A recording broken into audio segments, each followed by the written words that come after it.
And we are live. Hello. Hello, everyone. How are you?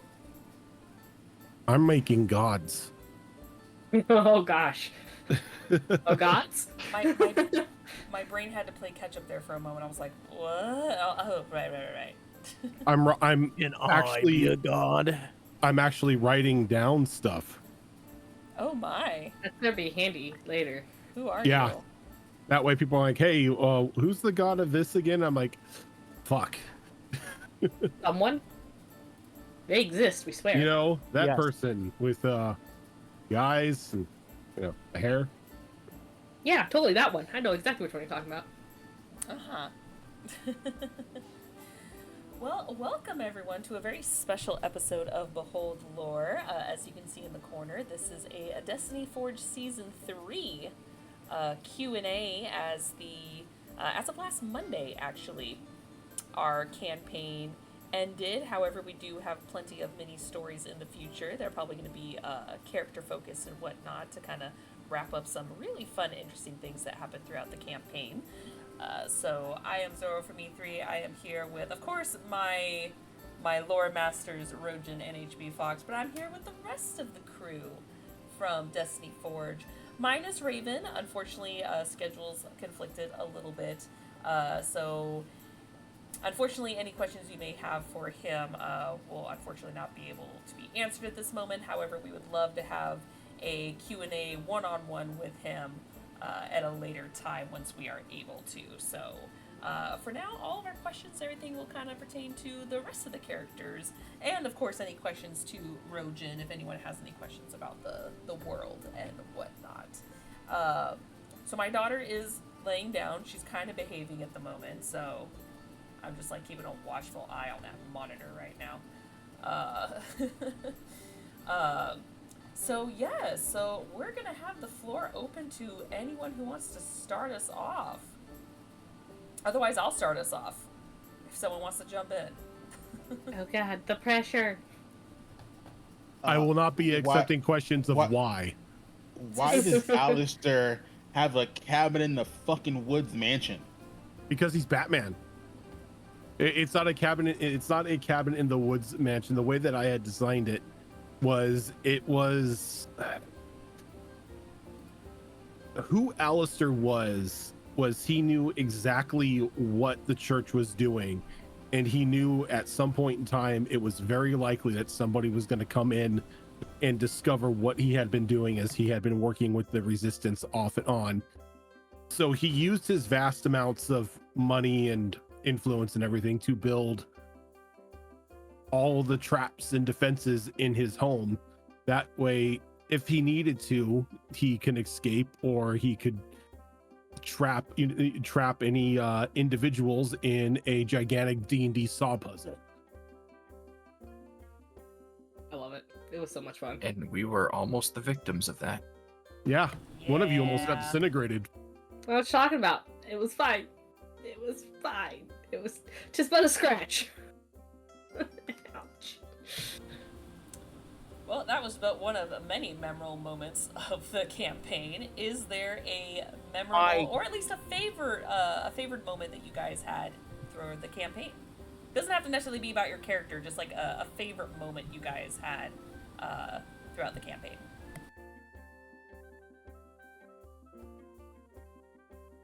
Well, early on I did like the whole crazy doll encounter with what's her face.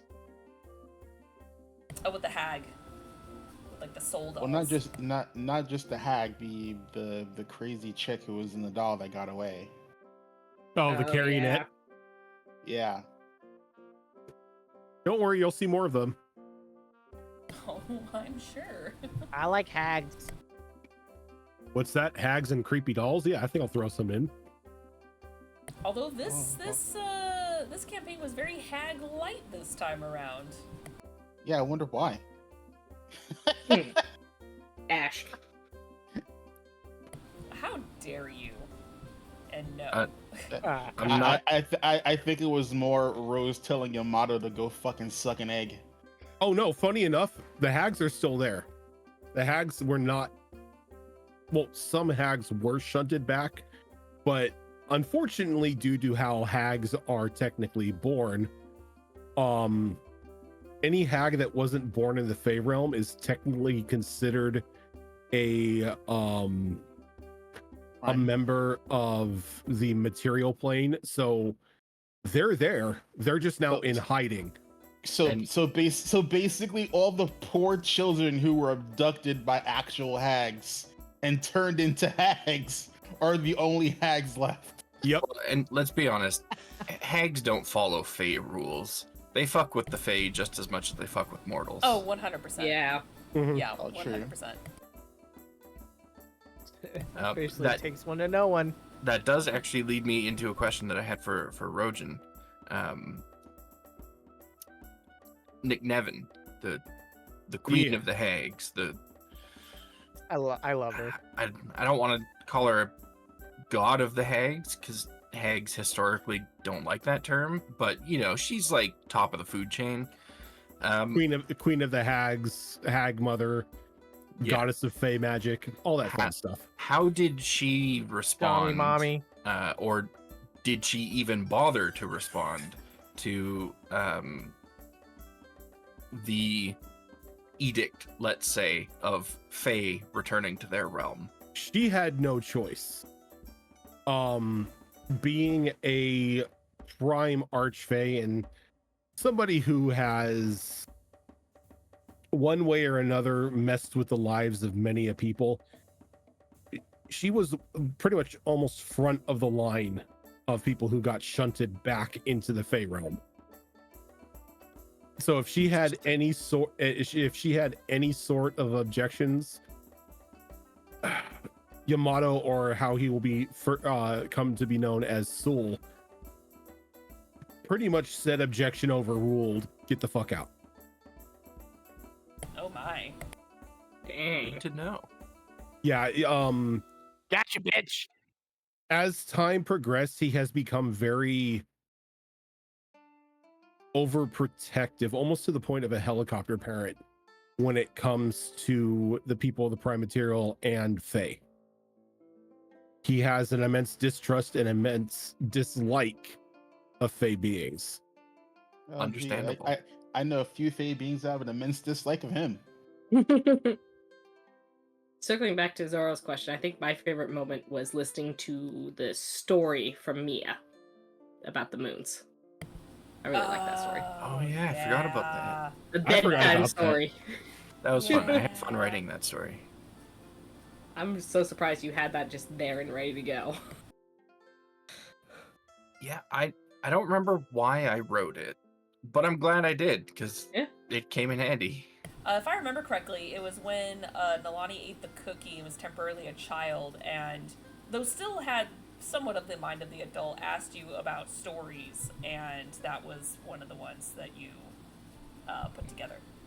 Yep. Demanded a bedtime story. Yeah.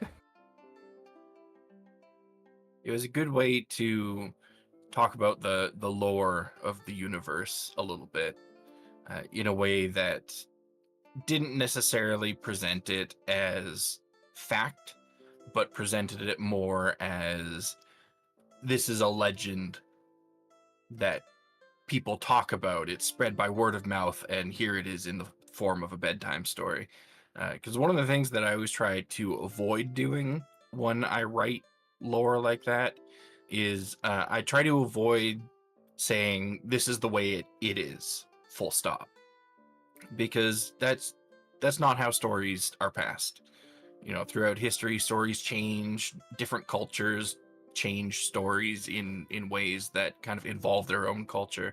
So I want to write lore in a way that presents itself as a changing story. So there's pieces of truth in it, but parts of it may change depending on where you are in the world. Telephone. Well, that makes sense. Makes Different perfect sense. interpretations and whatnot. Exactly. So, yeah, that makes perfect sense. I think I had two moments. I just really liked the epicness that was kind of created when we were able to complete our task at the top of the tower and had like the unison of the three gods. That was just such a epic moment that I was just completely hyper focused on what was going on. It was just that was a lot of fun. But I also liked the moment when we were trying to bring Nalani back and some of the things people were saying to kind of help guide the soul back was really fun and interesting to hear. So I really enjoyed both those moments.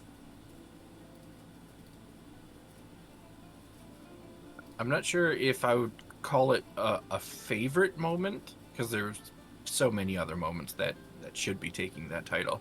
But sure. A moment that I really, really appreciated as a player was when we were preparing for our final assault on Morning Glory, and we were gathering our allies. That really connected the entire story for me, because it was going through all of these trials that we had passed up to this point and gathering the people that we've helped or saved or temporarily allied ourselves with throughout those trials, and then seeing that all come together at the apex of that story felt really, really good as a player.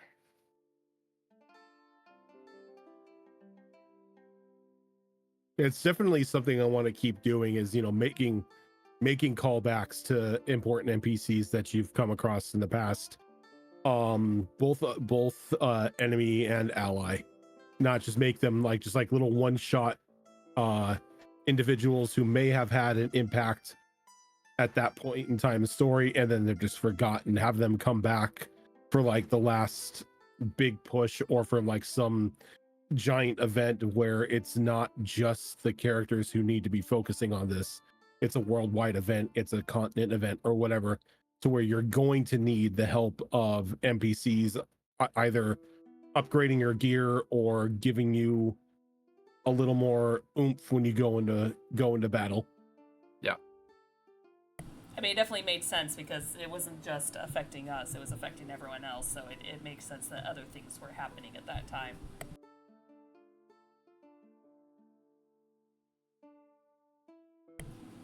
Well, we do have a couple of questions, a nice chunk from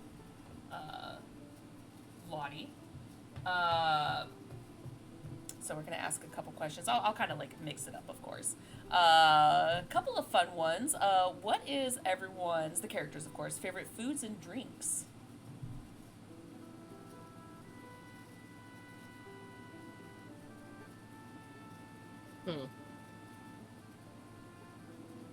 I already know Yurko's because they're pretty much mine. I think for Mia, probably mushrooms as far as food goes. It seems like something that she probably grows a lot in her house in the woods. And wine. A nice musty wine for a drink. Mushrooms and wine sound like the mixture of a possible bad trip. Listen, I never straight up said it throughout the campaign, but Mia was smoking a lot during the campaign. Oh yeah.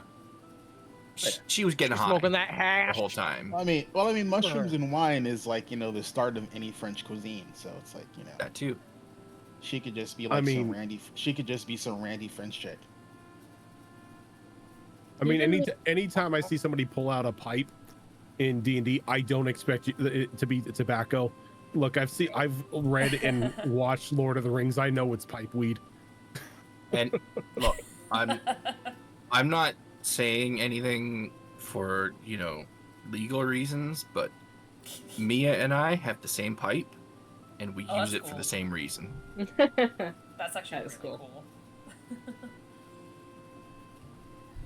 Given where Nalani lived most of her life before coming down on the continent, she probably enjoys just some venison, because it's not something she can get there. You don't get deer up in the in those volcanic areas. So she probably just enjoys some just venison steak and some ale. Simple. Yarg. Yep. Yuriko prefers hot sake, palm wine, gyoza, and mochi. It's with our theme.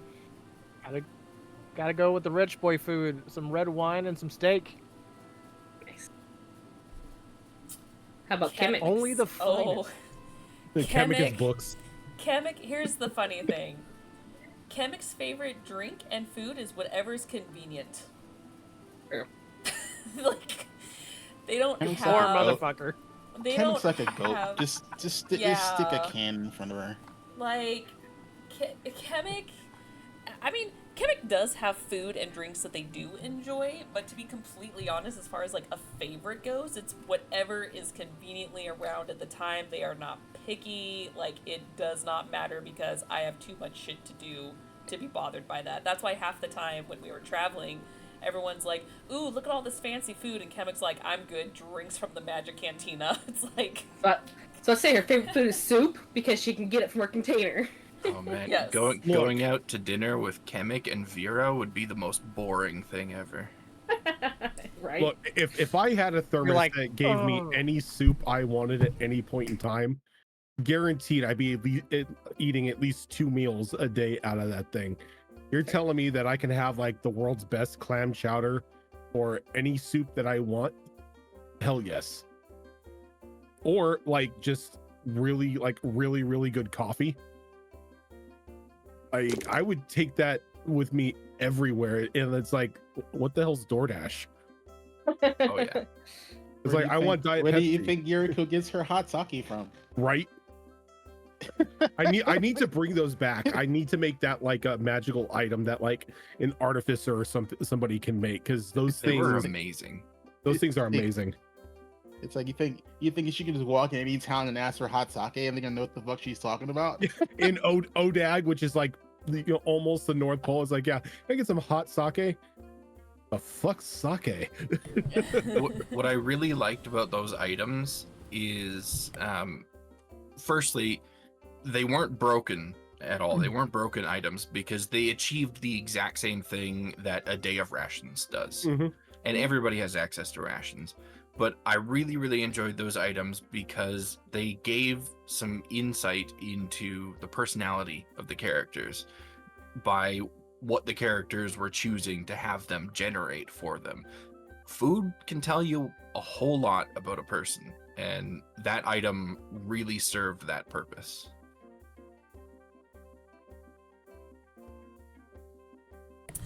Yeah, I and it's just fun to kind of role play because it was both convenient for certain parts of the story or just what needs to be done, and not just those. Like, there's been a lot of raccoon items, especially towards the end of Destiny Forge Campaign 2, when we got our asses kicked by Valorsik. Those exhaustion snuggies were just amazing. Yeah. I will say that's like one of my favorite things. It's like, I love the deck of many things pulls, but I absolutely adore it when somebody donates the raccoon gift, because I get to bring in some really goofy stuff that just adds a little bit of flavor or gives you a little bit of a boost in order to just like continue on and give back to like you guys and give back to the community, and it doesn't break the game. No, I don't think not at all. I've ever given you guys a raccoon item that's broken the game.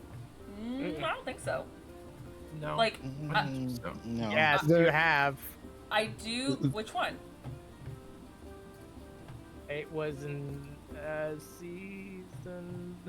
Did you introduce raccoon in 1 or was it 2? It- Rac- One. Two. was it two? No, it was 1. It but was 1. but the way you got raccoon in campaign 1 was on nights. Yeah. If you rolled a 100 on Oh, that's right. percentiles. Oh god, I That almost forgot happened, about what, like twice in the entire campaign? Yeah, it was Hey. and that then when we started campaign 2 and we started Yeah, I think incorporating you got one extra life. and Eric got the other, right? I Mhm. think so. Yeah, Yeah. but it's like I try not to break things, but at the same time, I try to make them, cool and memorable and useful. Like a Snuggie that will, when you sleep with it, will instantly get rid of an extra point of exhaustion, or pretty much the Campbell's soup thermos that will create any liquid that you want, be it soup I or a love drink. that thermos. That Yeah, thermos was the best. I think that shift to utility items for the party Mhm. was a really, really good decision, and we've seen a lot of amazing stuff come out of it. Mm-hmm.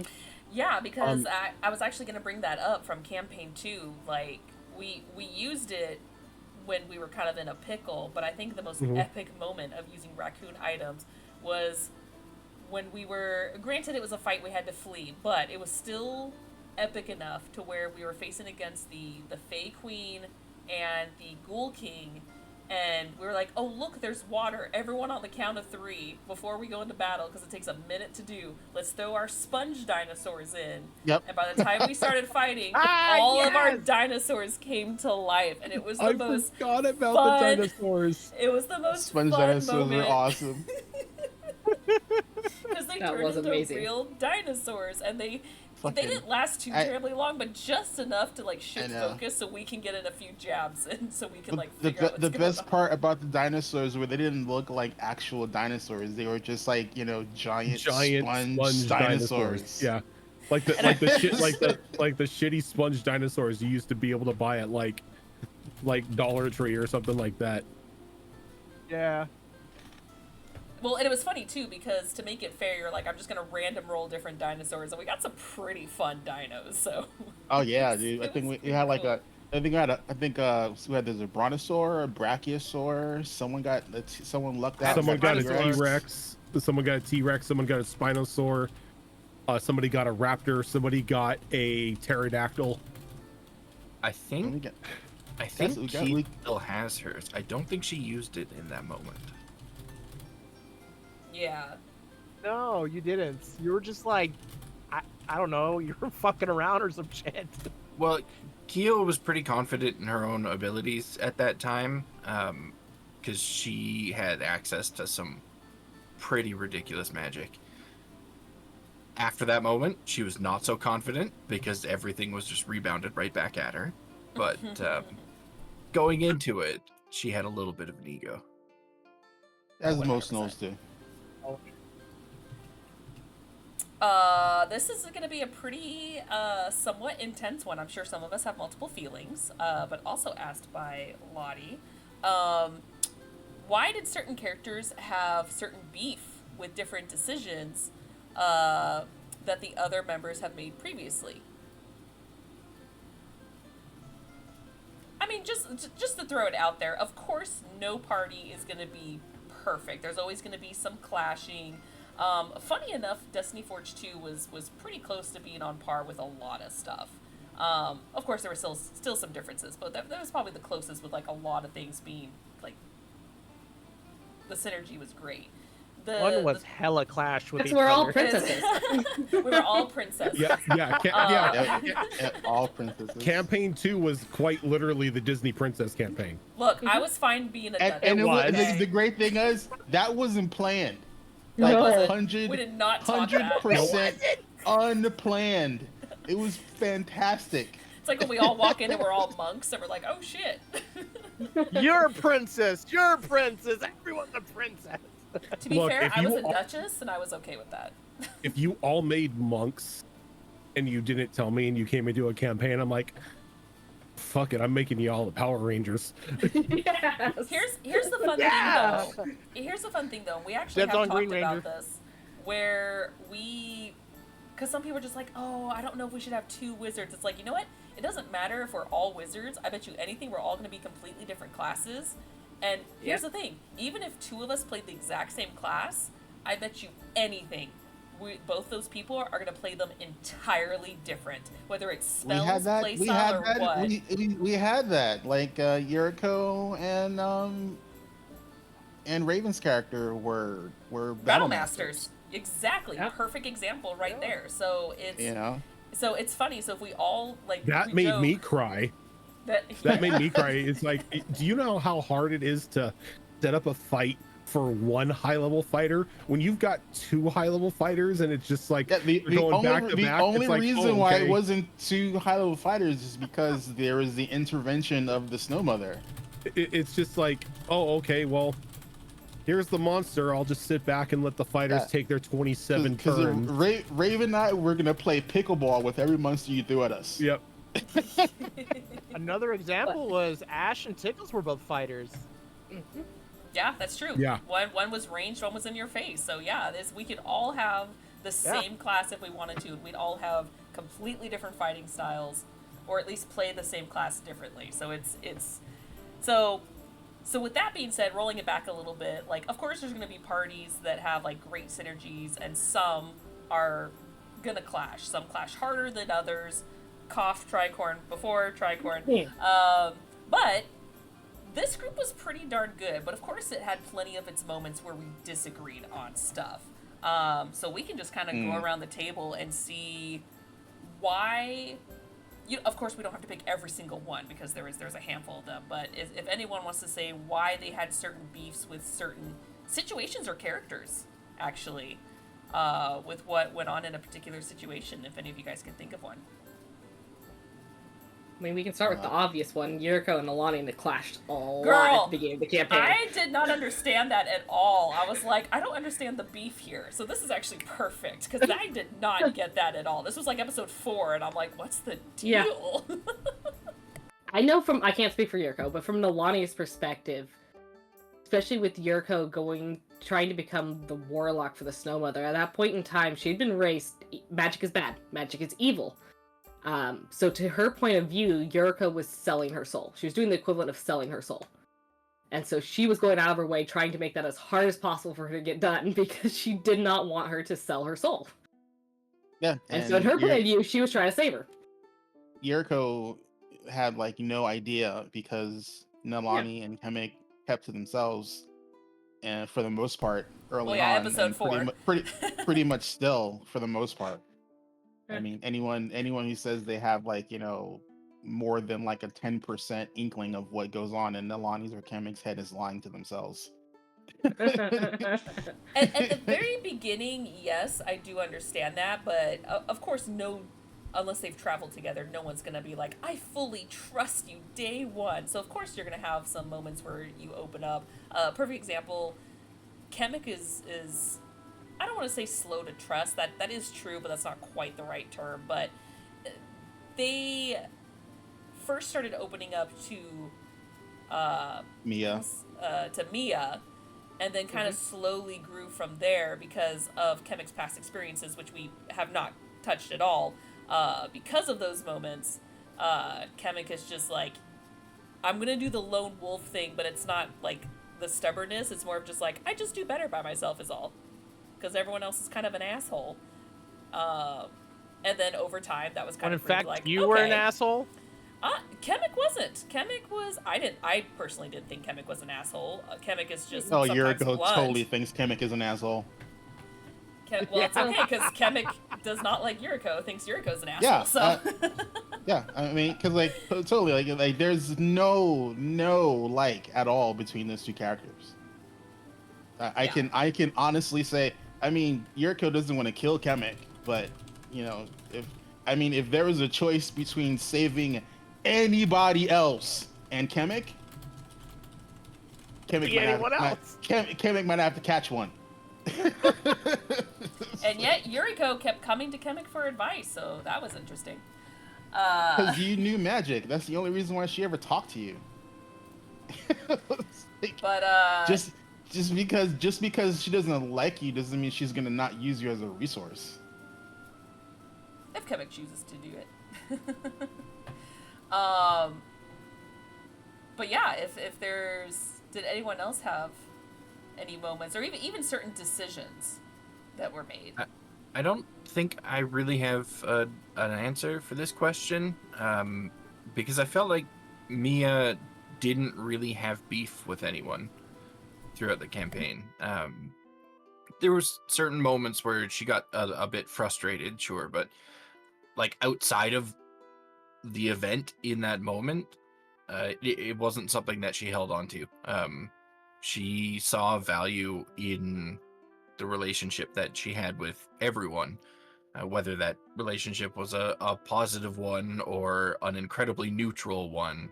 It was still valuable to her, and she didn't really hold a grudge against anyone for anything that they did.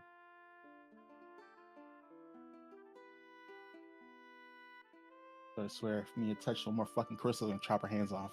Oh, she's touching so many more crystals.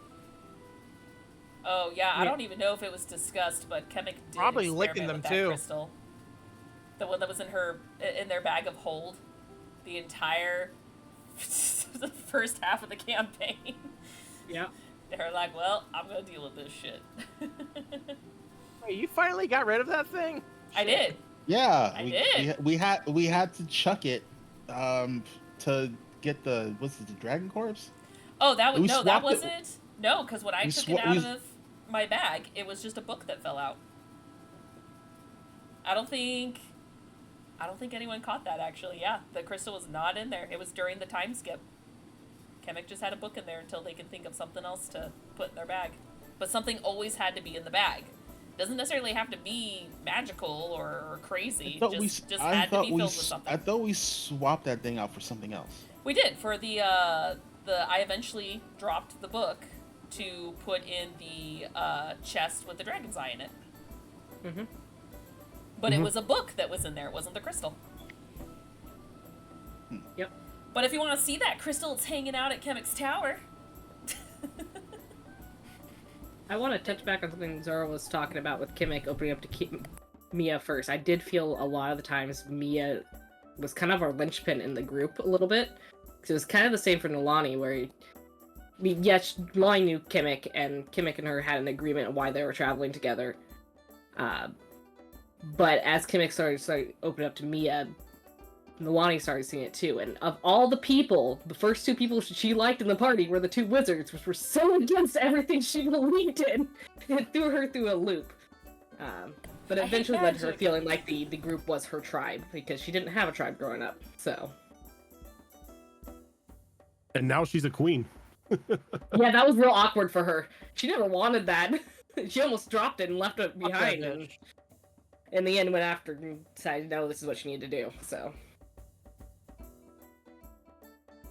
I have a question for you, Tam. Okay. I don't like the way that sounded. Now, granted, I know it's probably genetics, because, let's be honest, I plan on drawing them when they're all grown up, and they're going to be hot as fuck, because, come on, it's Ash's genes. However, why did you, I don't want to say feel the need, but why did you want to romance one of Ash's kids?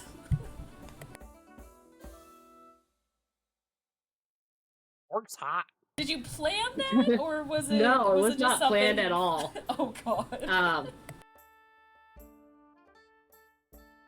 The way when we came out of the trial, with Nolani's other soul, when he was just kind of playing with the other Goliaths, he wasn't really like fighting them, but he was fighting them. And then just how he behaved after that, and the way not only could he take a hit, but he was willing to not hold back when they were sparring and everything. That's what drew her in. That's funny. So you're saying Yeah. that his ability to like pretty much get his ass kicked if need be, Or as a give an ass stress kicking. as a stress reliever is what made it happen. Yeah. Yeah. He's like, Really oh, is. he could take a punch. Well, because Rojin even asked, saying like, "Hey, what are the kids?" I'm like, "Oh, I have their lives planned out. Like, I know exactly what they are." So That whole thing He's was like, almost a I love can triangle. take her. Yeah, Yeah. they fight, right? yeah, well, because if you remember, they're kind of like mutts right now, because they're a quarter Dhampir, they're a quarter orc, a quarter Goliath, And a quarter human. and a quarter human. So they're because remember, she gave birth to them with the dragon curse before she was cured. So they have a little bit of the white dragon in them as well, as you can see from my older picture when they were younger. They have little flecks of the white scales throughout their shimmering on their body. So they're technically 5 things. Twilight vampires. Yeah. They're basically homunculi. Basically. Pretty much, yeah. They're She gave birth to homunculi. That was the Not to other mention thing. they're also godlings. So Yeah. They're everything. That was the other thing that drew Nalani is the fact that he was such a good sport about it too. He was never a poor sport about anything that they did. Like Yeah, he look get at- his ass look at kicked, and Ash he and was just Turok. like, "All right, I got my ass kicked. Moving on."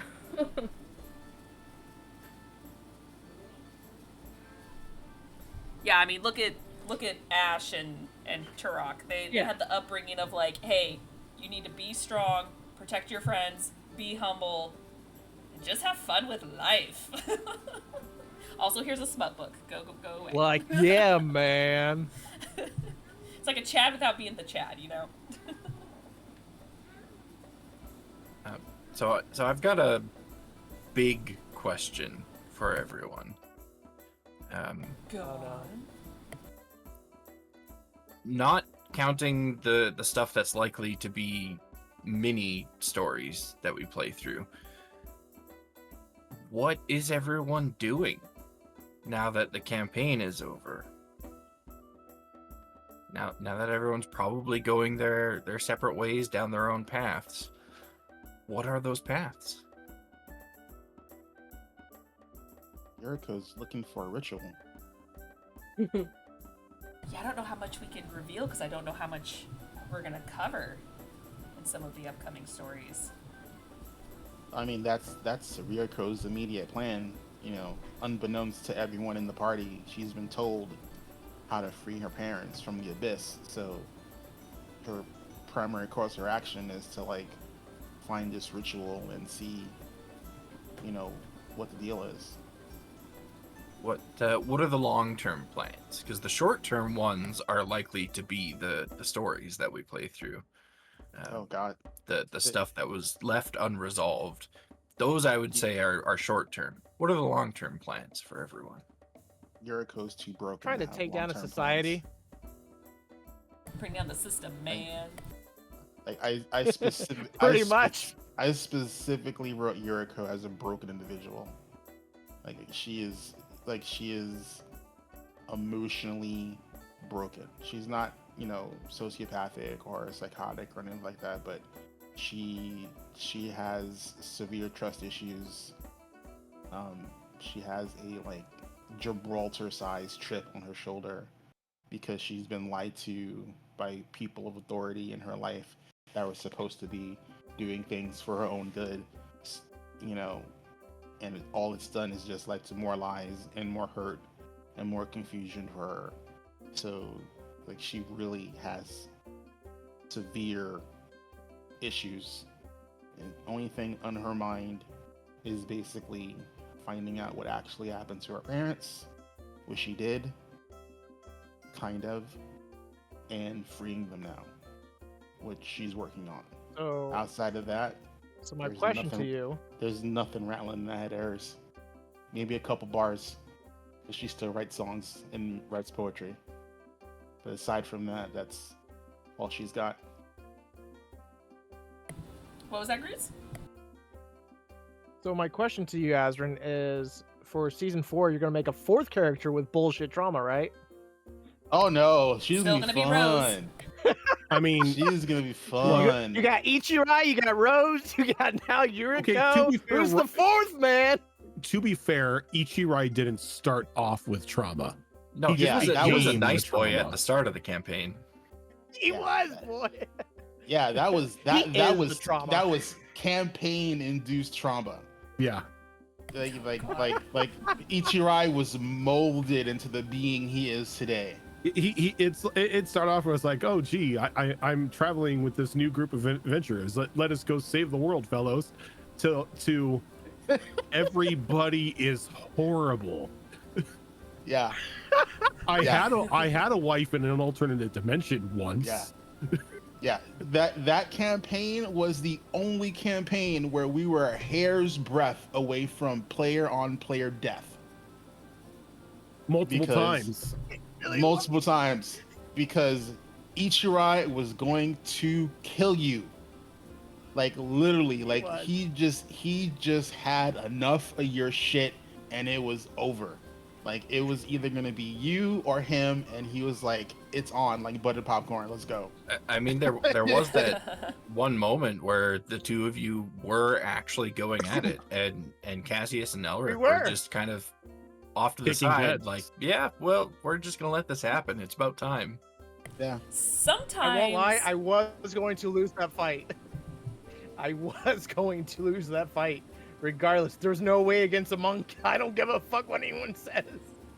See, sometimes I like inter-party fighting because I feel like it gets a lot of things on the table that we learn more about the characters. Like, of course, realistically, no one's like, oh god, they're fighting. It's like, you know, daddy hit mommy at the dinner table, but it's like, at the same time, it's like, huh, let's see where this goes, because this is going to be very interesting to see how it unravels, because, I mean, a perfect example was Mass Effect, when I thought during the interrogation that Vera and Brockus were going to go at it. They almost did there for a moment.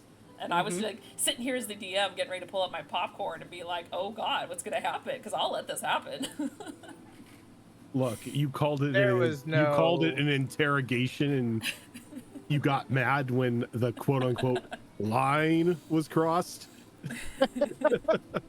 But see, that's what I love, because then No, we they're- learned about Vera as well as Brockus in those kind of moments as characters. So me as the DM, hell, even as the player, I'm like, oh my god, I'm learning about them. This is kind of cool. So I personally like those moments.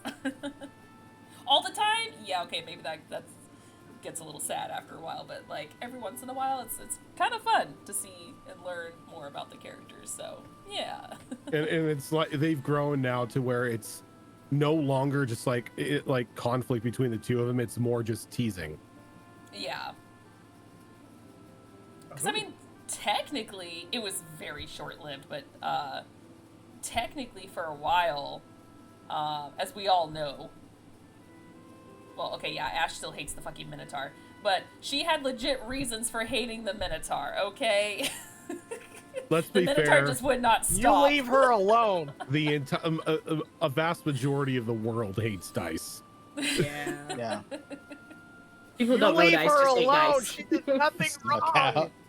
And here's the thing, But, Ash loved a lot of people, or even if she didn't love a lot of people, she liked giving people's chances, but it's like, you kept setting me on fire, you tried to desecrate my mother's Blooded her It's like, God mother's damn it! fucking tomb with flammable liquid, and then set it Lit on it fire.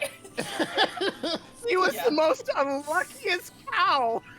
And then when we were doing Everything the that fight, happened was unlucky.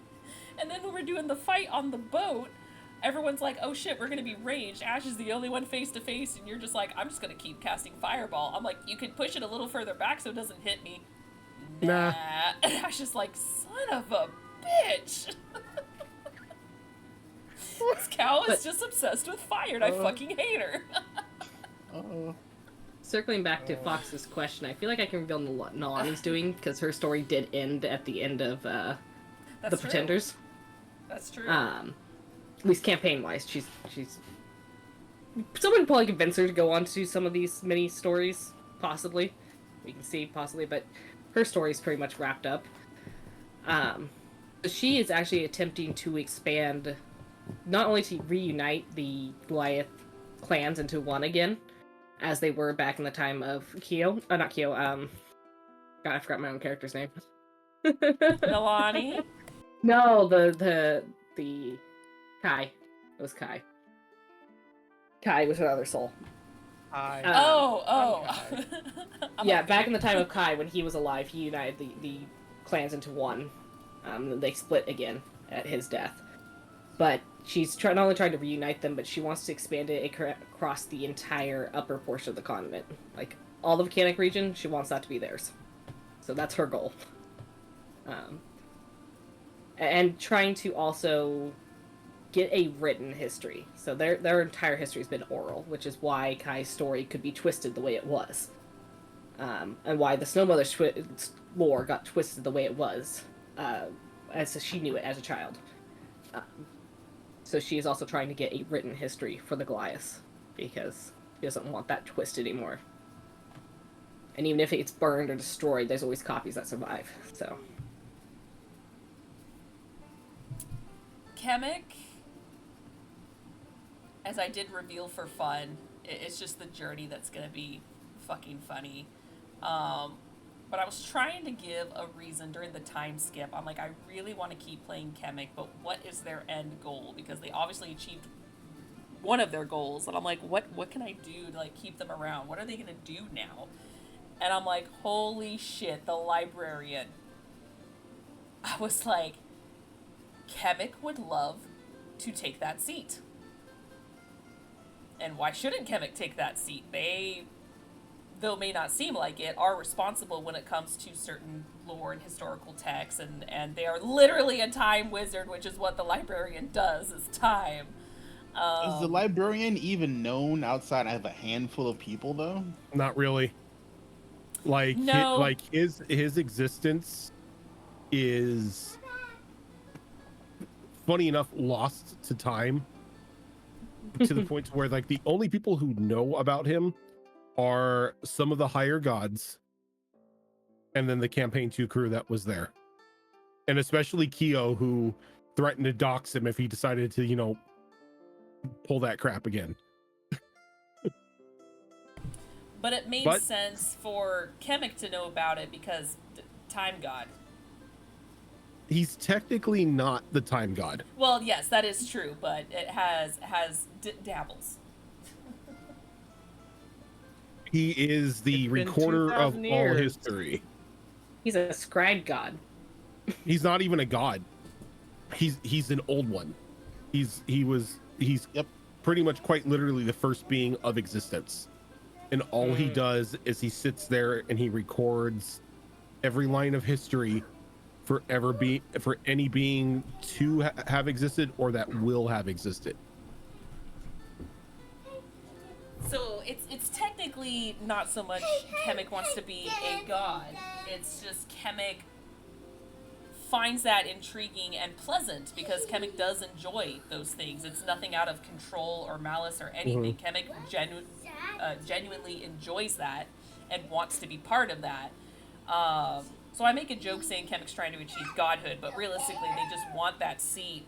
Or hell, just be in it and be part of it, because that just seems like a dream to Kemek. And again, not in a malicious or evil kind of way.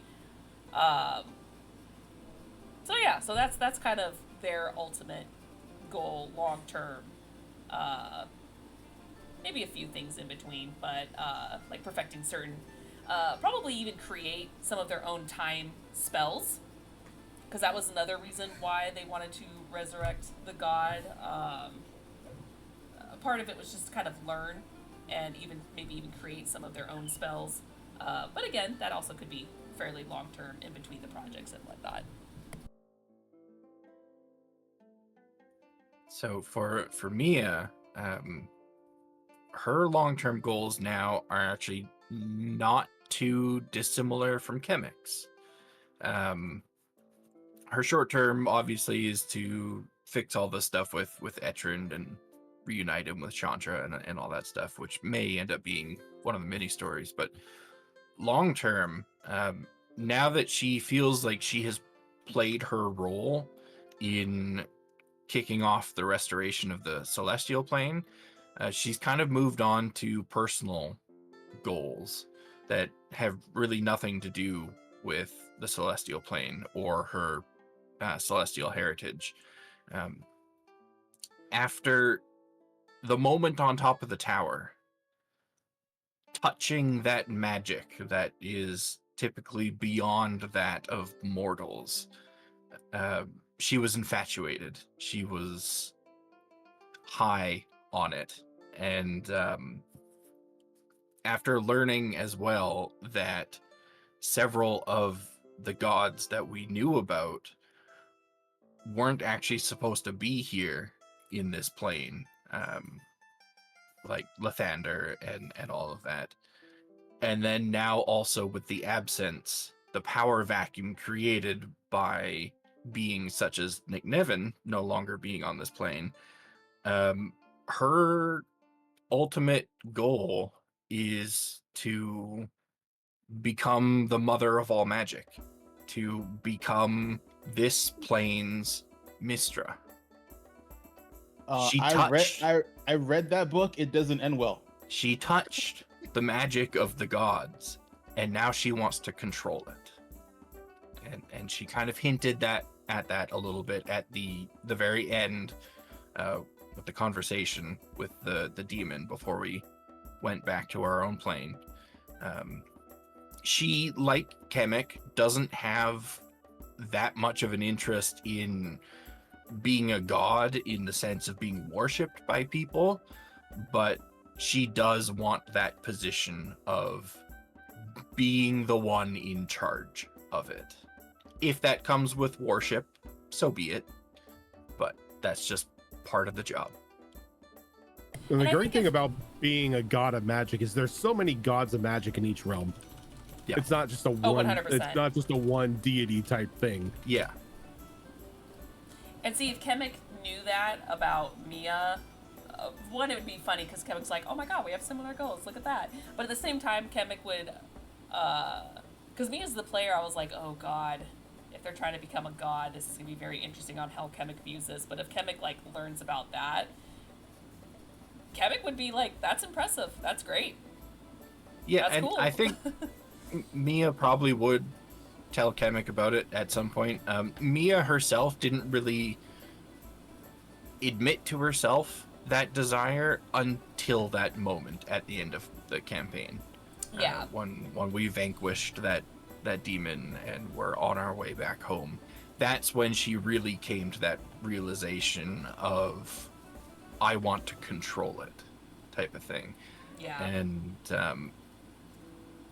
she doesn't entirely know how to go about it. I mean, there isn't really a step-by-step guide for becoming a god. There's many ways you can do it. So she's probably going to need allies along the way, and It's not always Kemek wisdom. is an amazing ally. So I have no doubt that she would let Kemek know what her ultimate goals are at some point. I'm debating whether or not Yuriko is going to outsource help for her ritual needs. As for Valiana, she has a long life in front of her being an elf. I think her short-term goal is she still has a problem with a dragon that's hunting her that she needs to solve. I don't know how... I can't recall how much was revealed in the game, but that's how she came across Spike. Upon leaving the dragon's lair with her old party who thought they could take on a dragon when they couldn't, wouldn't listen to reason, they were fleeing, she fell upon this golden egg, and the runes burned into her hand. And the dragon now wants his little egg back, because it was a piece of his hoard. And that was Spike. So she can't exactly give it back unless she dies. So... Yeah, Yuriko just figured Spike is like some sort of like super cool familiar. Yeah, he pretty much is. He's But... like, wow, the other people get cats and mice. She got a dragon. Fucking A. Yeah. Yeah, there's a dragon after her wanting his piece of hoard back. That Piper is actually shielding her Got a from right griffin now. a couple So seasons that's why she ago. works for him. So if the party disbands, she probably went back to working for Piper until she is powerful enough or has the right party to deal with that dragon. On the other hand, after that dragon's gone, I'm not really sure what she would do. She is adventuring to adventure, so she'd probably end up finding more people to adventure with and continue on with just exploring the world. Yuriko would definitely want to keep in touch with Val though. Oh yeah. 100%. More so to keep in touch with Spike. But Okay. I like you for your dog.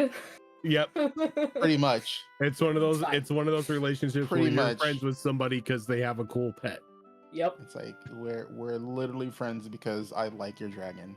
Val can't be upset by Jeez. that. Spike likes that. Likes Yuriko as well, so she's fine with it. Y'all gotta stop working with my husband.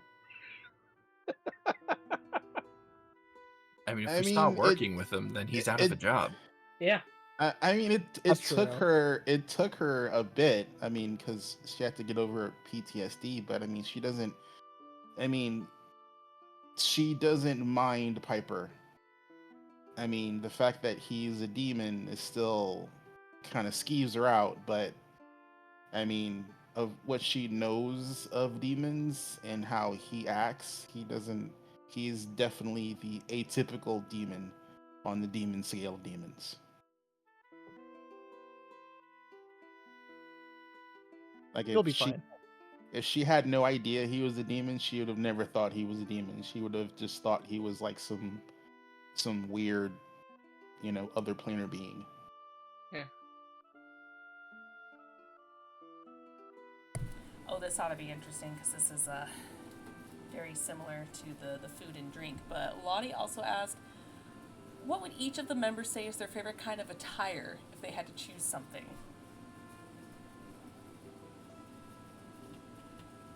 Like for what occasion? I don't think it matters. I think it's just your favorite attire. Like, do you like formal? Cool. What does the formal look like? I don't think there's a specific situation.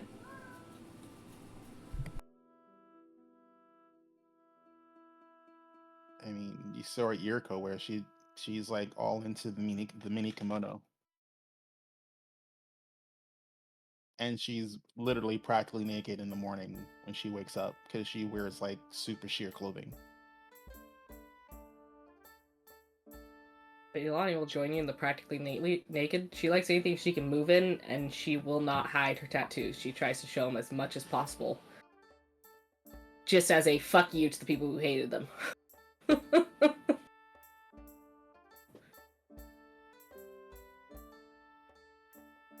I mean, we know Kemek doesn't like shoes, but I mean, that's about as far as we know.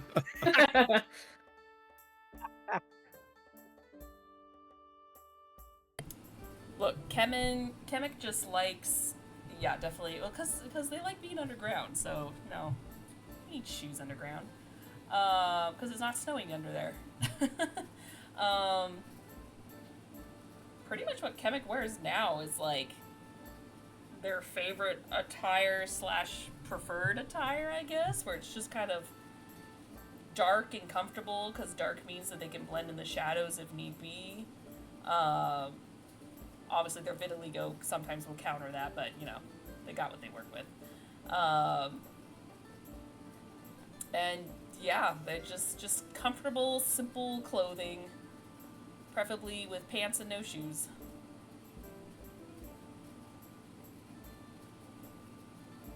Lots of piercings. Yeah. I think Mia,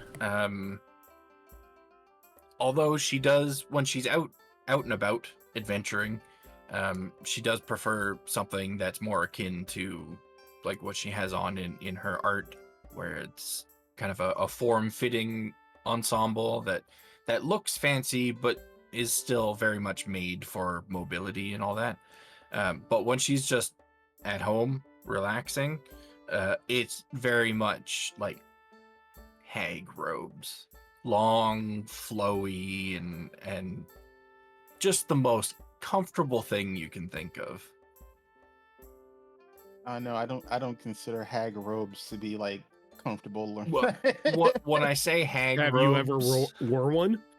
I mean I something. mean, they look pretty scary and dingy.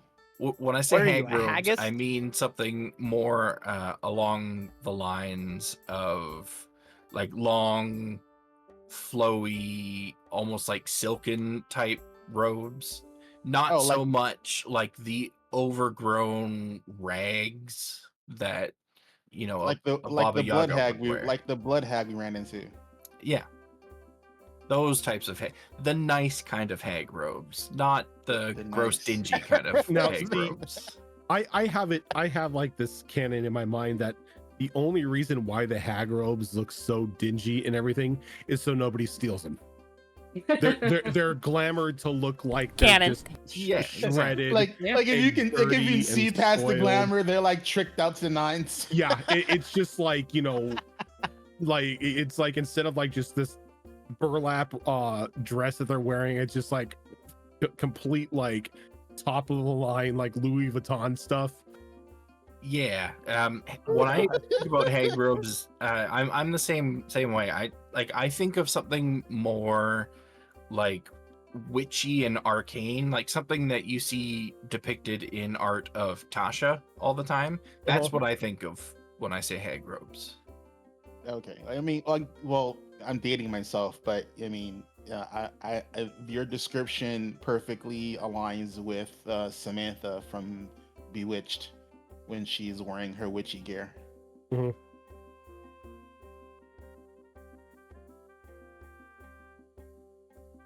For Alistair, basically, when he's out and about, very, very formal, very regal, pompous, Bougie. bougie, you know. I want to wear the ruffles. When he's like, oh, he'll wear the ruffles, all right. He'll make sure he's like all RuPaul drag queen. Let's go. I was And, doing my Seinfeld. Okay. And shirt, man. basically, like, relaxing, basically Hugh Hefner robes. That's all it is. Smoking jacket. Smoking jacket. You got like super comfy, like Yeah. dress Just slippers, kicking it back in the mansion and Yeah, like he's got the a slippers and smoking everything. jacket. Like busty blonde yeah. on each hip. Just very Hugh Hefner on it. Just very Hugh Hefner. just like like a bottle of like a glass of Oh, scotch. don't with worry. it. I don't worry. I got the artificer bunnies over here.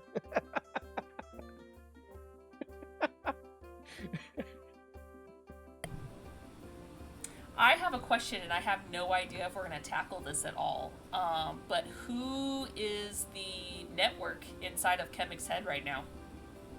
What is that network? Nani? That network is currently non-existent. When the Really? when the Pretender got shut down, Chemic Oh, lost that. contact to that network. Oh. Bless the Pretender. I'm not gonna lie, I was tempted to reach out to it if it was still there, because I haven't tested it when we were with the demon, but I was just like, oh, things are kind of working out right now, so I'll just wait. Yep. That connection went silent the moment you all sealed him away. Who were they then? Because it was like a cacophony of different voices and It stuff. was the Pretender, and it was all of the people and entities that he had absorbed through the sacrifices that the church was feeding to him. It was pretty much just a gigantic Oh. hive mind inside of him. Pretender.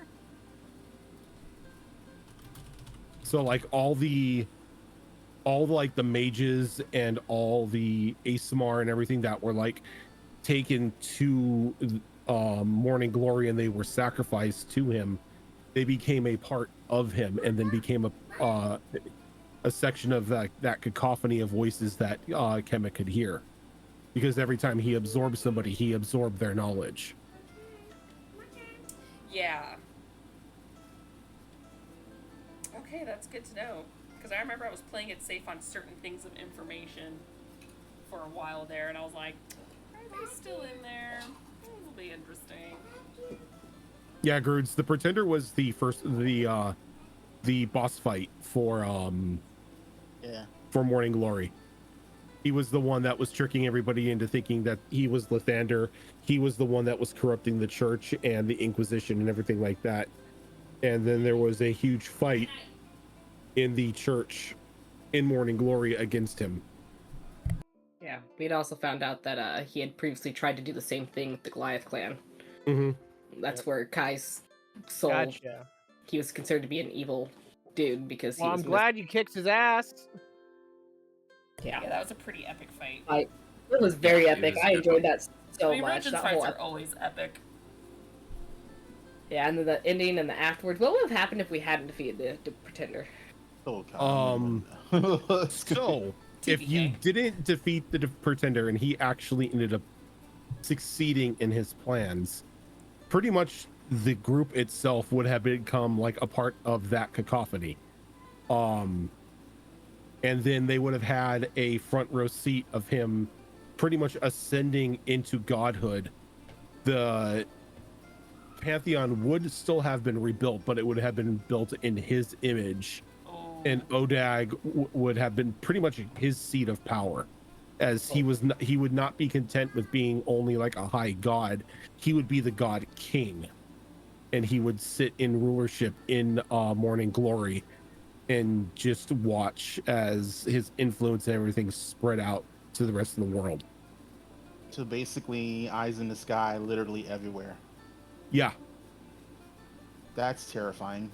That is When- terrifying. When he offered Mia to join forces, was he genuine in that offer, or would he have just like consumed her after she agreed to he it? would have just consumed her. That's what she figured. I'm glad that she said no. Me too.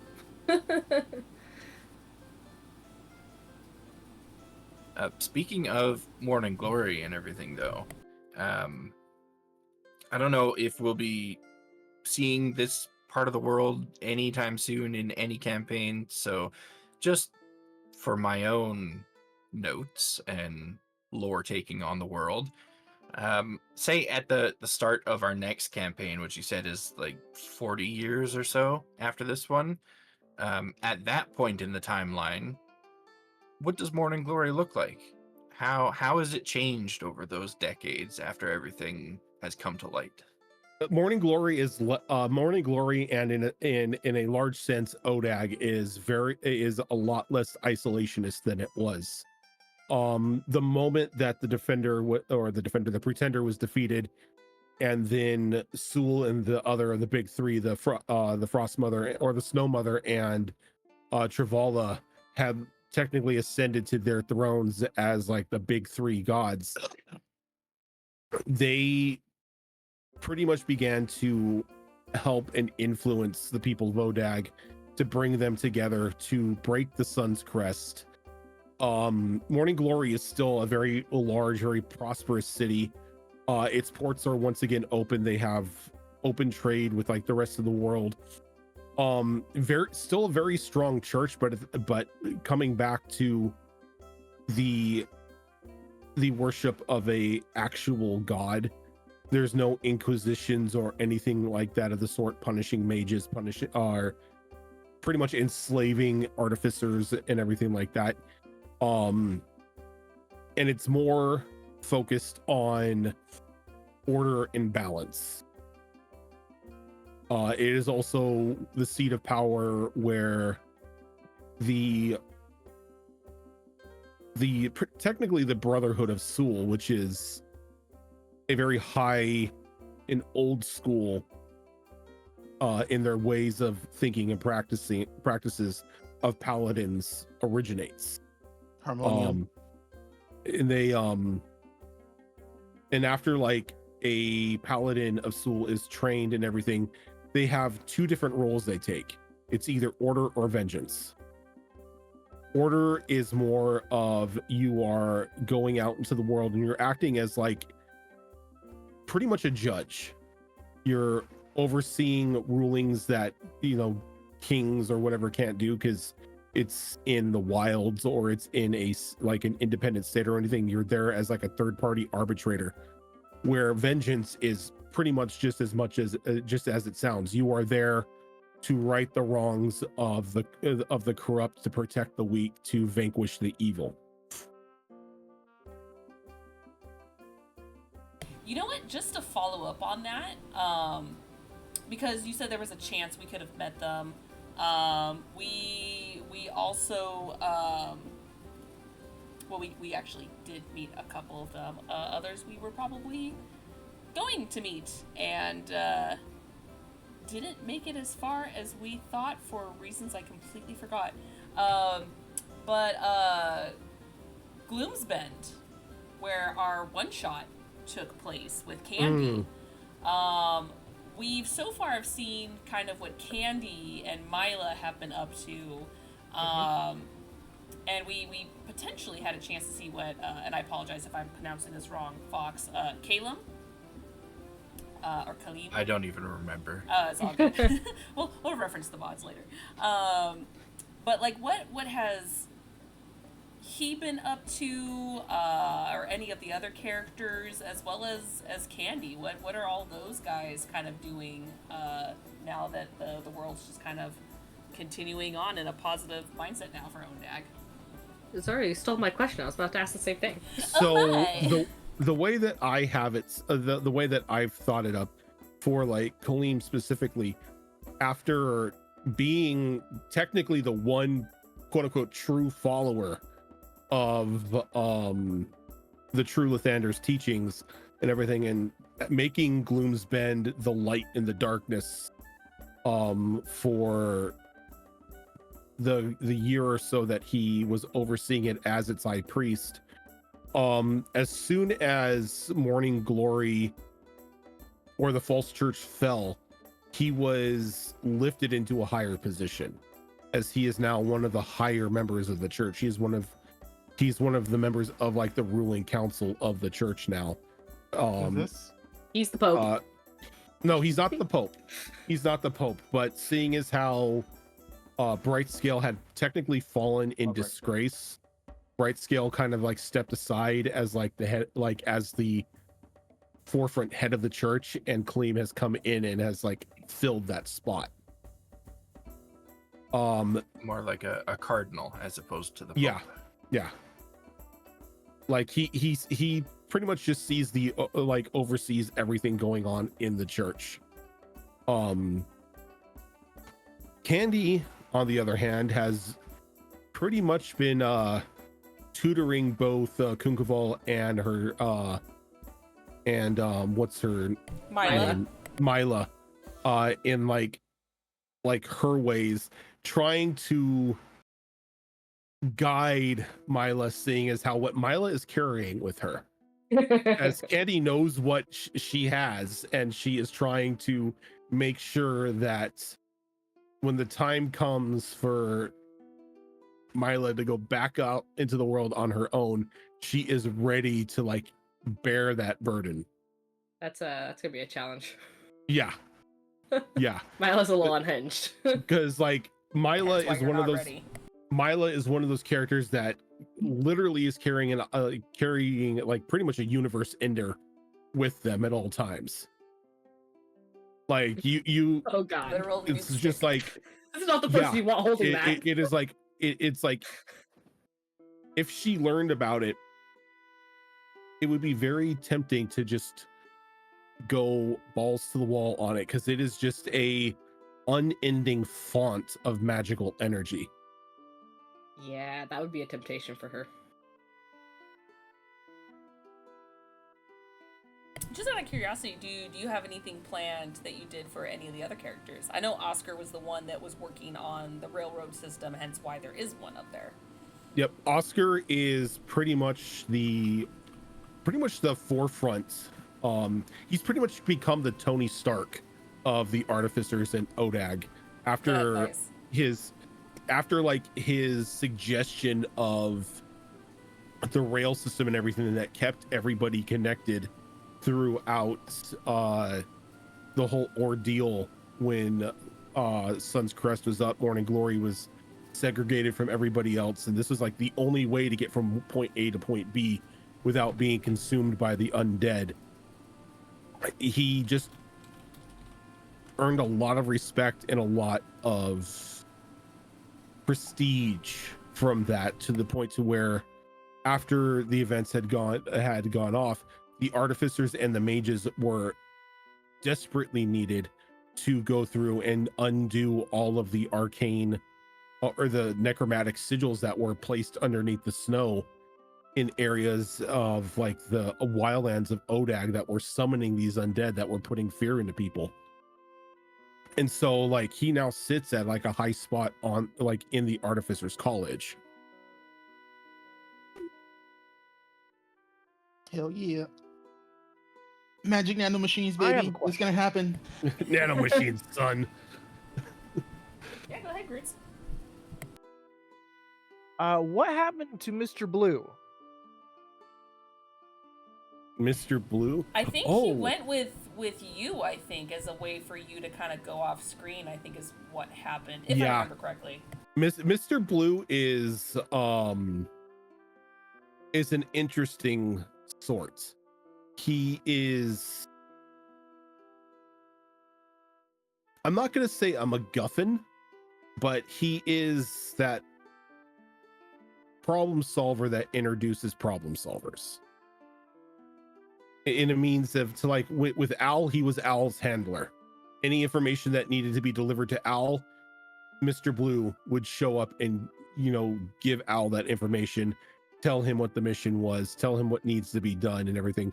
Because Mr. Blue has a very specific and special way of getting around, gathering information, delivering information. So Blue's still out there, and now that Al is happily enjoying bougie retirement, maybe he'll make an appearance somewhere else with another individual. I'm retiring. I'm taking down a society. What society are you taking down? Yeah, we already took Glory. down that society. Yeah, they're gone, sir. Yeah, they're gone. Society. We took down We that handled- society. Are you saying Mr. Blue has a particular set of skills? Mr. Blue has a particular set of many skills. Rose would like to know your location as they're banging on the glass to get out of the wall. I mean, if anybody can get that door open aside from Sewell, it would be Mr. Blue. Oh shit. He has his ways. I'm working on the ways. It It's just whatever- it's He just is a god among men. Just what Rojin will let me break in the world. it's just can you afford his cost is all.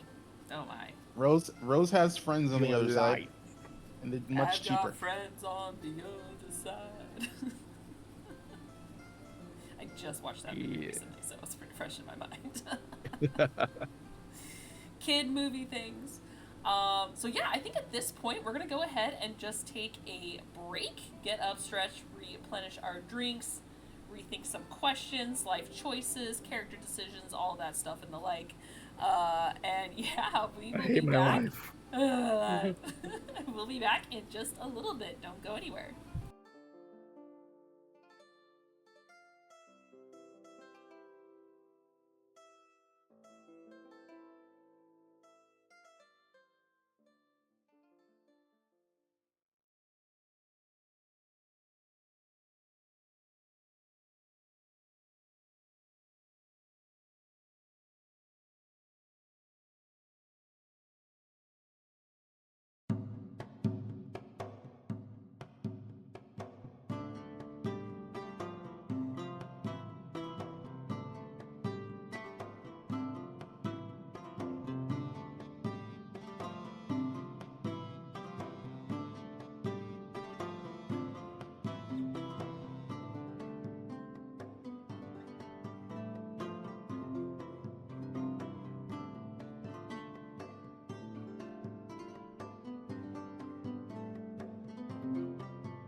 Meanwhile, Forge is just beep boop. We are back. I We're love talking Forge, though. Sonata? That's where babies come from. What? Are we talking Sonata over here? Well, we're talking about trauma. We were Yeah. reminiscing. So yes, we were talking about Sonata. We were talking about Sonata. Dang. My poor emo boy who's slowly twisting and warping the ooze in that cave. Yeah. He'll be fine. I'm really curious what Tuesday. happened to all those characters that we lost along the way. Can't wait to Oh find man. out. I hope like a fraction of the hell that goes through Durden's mind, that thing gets to suffer through. Every That's character for- that you guys lose is just a power that I get to use. Which is why I'm excited to see what happened to them, because I want to see how they get used. You want fourth wall break? See, this is why I'm looking forward to, after Sonata 4, to do a Behold Lore Sonata. Mm-hmm. And then go So many into the questions. campaign. And then Yeah. go into the campaign. Got lots of plans for it. Because like, aside from Mass Effect, I have not played in a full-on campaign. Yeah, Fox. Mm-hmm. We Listen, need campaigns for Rhojin. You should join I'll our get there. season 4. eventually. Fucker, I'm the DM. And, have we you have tried other cloning things in the yourself? works. The world doesn't need another me. Look, I don't need another me. It might be It's- possible we can get robot You bodies. tried that. They got banned. Look, I inserted my own character into Mass Effect because if I was like, if I'm not gonna play, I'm still gonna have the character I was gonna play in it. Mm-hmm. You'll be fine. And, I know and who then that made her a is. Spectre. Because that's how you get quests. Well, And the nice go. thing about the DM side of it is that you get to insert your own characters, especially characters that you know would be way overpowered as like player characters, but you get to put them in there as NPCs, and they get to be as overpowered as you want them to be. Mm-hmm. Oh yeah, my characters haven't met them yet, but I have, because all of my Pathfinder characters that I play are all at this point high level. They're way higher than they are currently. Oh my. But I have characters that I'm gonna be bringing in when we come off hiatus that they're gonna meet and have to interact with. Which is always fun. Mhm. My daughter is calling my name, so, Tam, if you want to discuss the thing that you missed, that you said you wanted to talk about, this is a good time. Wow, you made that awkward. Not at all. This was just a really I know. unsophisticated segue. It probably on the spot. The vamp sign turns on. Oh yeah, that too. So yeah, no, I did miss a couple things, Fox, when you were talking about what we were doing afterwards. So I talked about kind of her goals and aspirations of what she was trying to do. And I forgot all the personal information. So, with Nolani's husband, Kel, being part vampire, he has been revealed that he has ability to turn people vampire. So eventually she would take that to live longer with him. Well, immortality was never her goal in life. You know, she doesn't really want to leave him alone like that afterwards.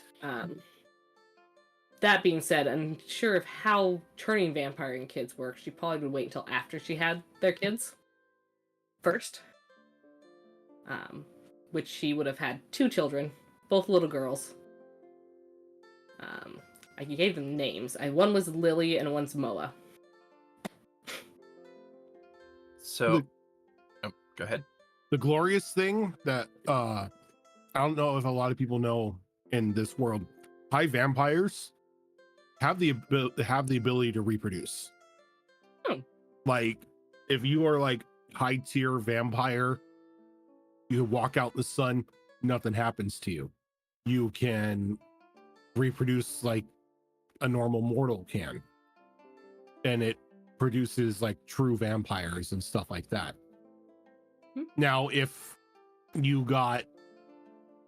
were just like some random adventurer that got nommed on by a vampire and were turned into a lesser one, yeah, congratulations, you're just that bloodthirsty corpse that will instantly get baked in the sun. Cough, Zale, cough. I don't know what you're talking about. Zale was fine.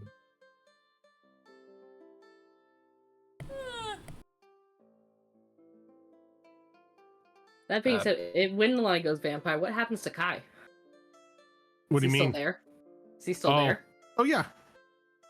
Like going vampire doesn't get rid of your soul or your other soul. He has Well, two. that's some of the Okay, angry just as fair.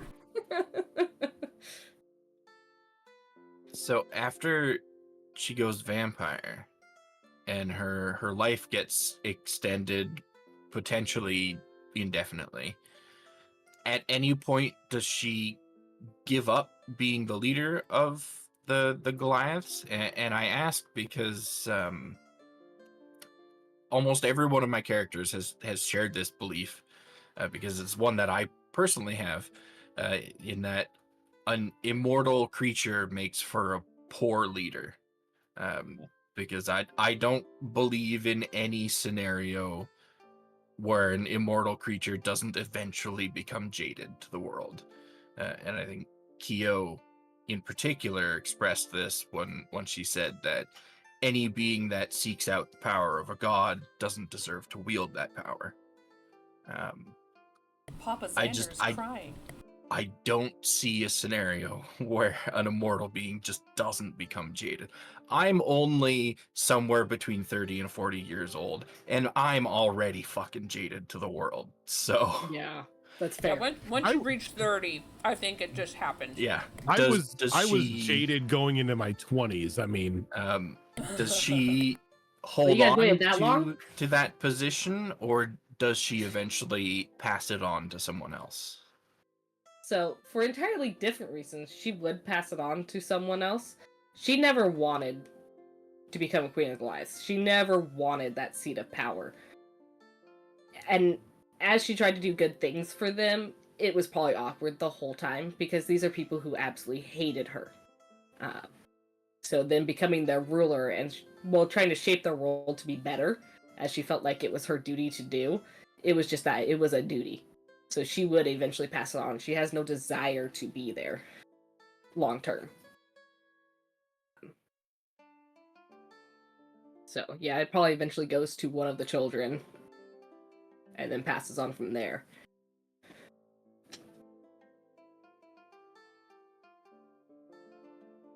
This is just a random tidbit that I felt the need to say. I said it for the first several episodes, and then after a while, like, people kept making the mistake, and I was like, well, I don't want to be that asshole that just keeps repeating myself, so I'm just gonna write it. But Kemek is non-binary. They do go by they, them. I have been the horrible person where on a rare occasion I will say she, and I'm like, God damn it! I usually have no problem with that. You since the first episode. Yeah. My whole struggle with that, why I usually don't have a problem using proper pronouns for people, I would then look at your face. Yeah. And I'd get your pronouns in my head. Yeah. Yeah. Well, then I usually play female characters too, so when I say she, I'm like, God damn it, no! I feel like I was pretty good about that. I know I got it wrong a couple times, but I think I corrected myself each time. I think you did, yeah. I tried to. Eventually I just stopped because I would always have to go back, and I was like, I just had to let it go. No, it's all good. But yeah, due to backstory reasons, yeah, they are, well, I mean, I guess it always is backstory, but yeah, they are non-binary. So I got a question for Fox now. I know there was a couple instances where Mia had romantic interests in this campaign. Does she actually end up with anyone in the future? Does she find out someone? That's a very easy answer. The answer is no. Because Mia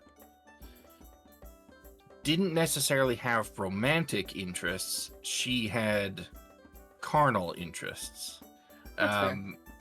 So there's a couple things about the Valkyrie that really play into that. One is that Valkyrie are incapable of having children of their own. Even like through magical means, it's impossible for a Valkyrie to have a child. So that was never a driving force for her. And the other thing about the Valkyrie is that they are, at least ones born on the material plane, are really, really susceptible to material temptations. So whether that's carnal temptations or greedy temptations, selfishness, anything that would be considered in our world a sin, a sinful temptation, they're really susceptible to that if they're a Valkyrie of the material plane.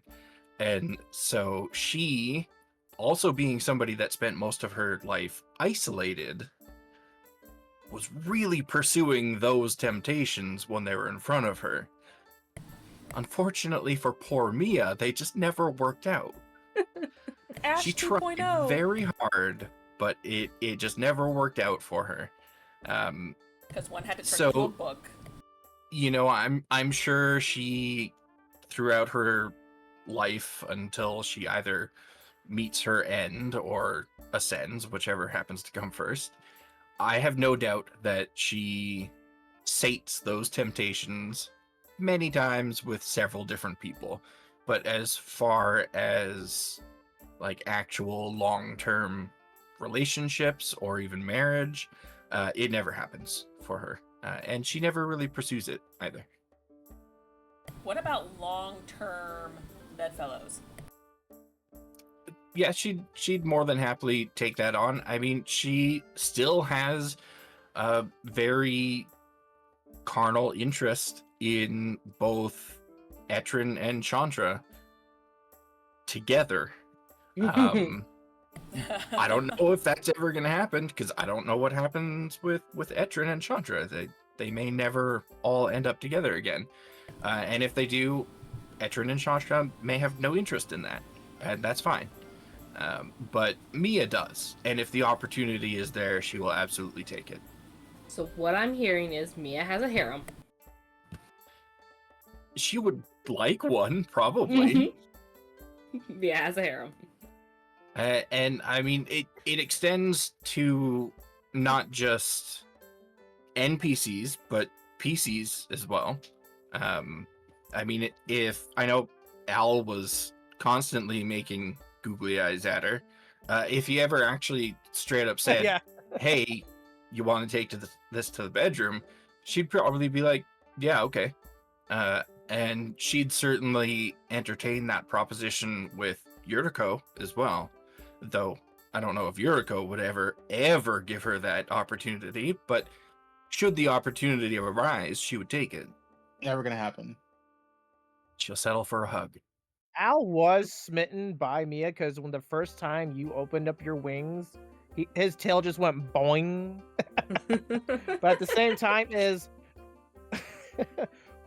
I would have loved to expand it upon that, as well as doing a few other things I would have loved to done with Al, but I never got that chance to, because you guys know that I had issues with life. Yeah. So that's why it's like, Yeah, and I mean, those, like I say, those opportunities are still there off camera, so to speak. Should anyone wish to take them, or should Mia wish to pursue them, they're certainly on the table. But like I say, like marriage type of relationships, not something that's in her future.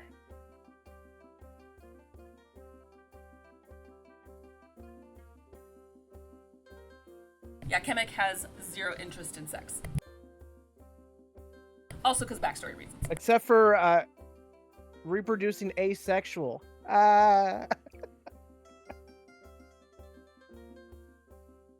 Wizards have spells for that. They do. Yeah, it's called simulacrum. Yeah, they have a simulacrum. And they can literally clone as well. Yeah. Did they keep clone in 5e? I can never Yep. remember. There was something in an old school background book that I have, to where one of like the character backgrounds was you are a unnatural birth. You weren't created, with the mother and father or anything. That you were created in a wizard's lab. You were a false life. And talking about off-camera opportunities too, Nalani would have kept spots open for most of the party within the tribe, but especially for Mia and Kimmick being the first two people she actually warmed up to. If they ever wanted to come stay with the tribe and stay anywhere around there, she would have made spots for them. And I have no doubt as well that Mia would spend some time within the tribe, if not just to spend time with her, but to also kind of learn all about the spiritual history of the Goliaths, because I feel like that sort of knowledge would help push her down the road that she eventually wants to go down. Yeah, I don't think Erica would ever go. As far as she knows, Nalani only tolerates her existence. The Oh, you know, feeling's for- mutual. For a fact, Kemmick would go from time to time to visit because you were Kemmick's first friend. And Kemmick does still care. And they never asked back the Sending Stone. So they still both have the Sending Stone network. Because when you decided to change characters, yeah, it'd be fun to have a Sending Stone within the party, but no. In character, Kemmick would be like, no, this is how we're going to keep in touch. We have cell phones. Yep. So I kind of love how that relationship grew out of their agreement. Yeah.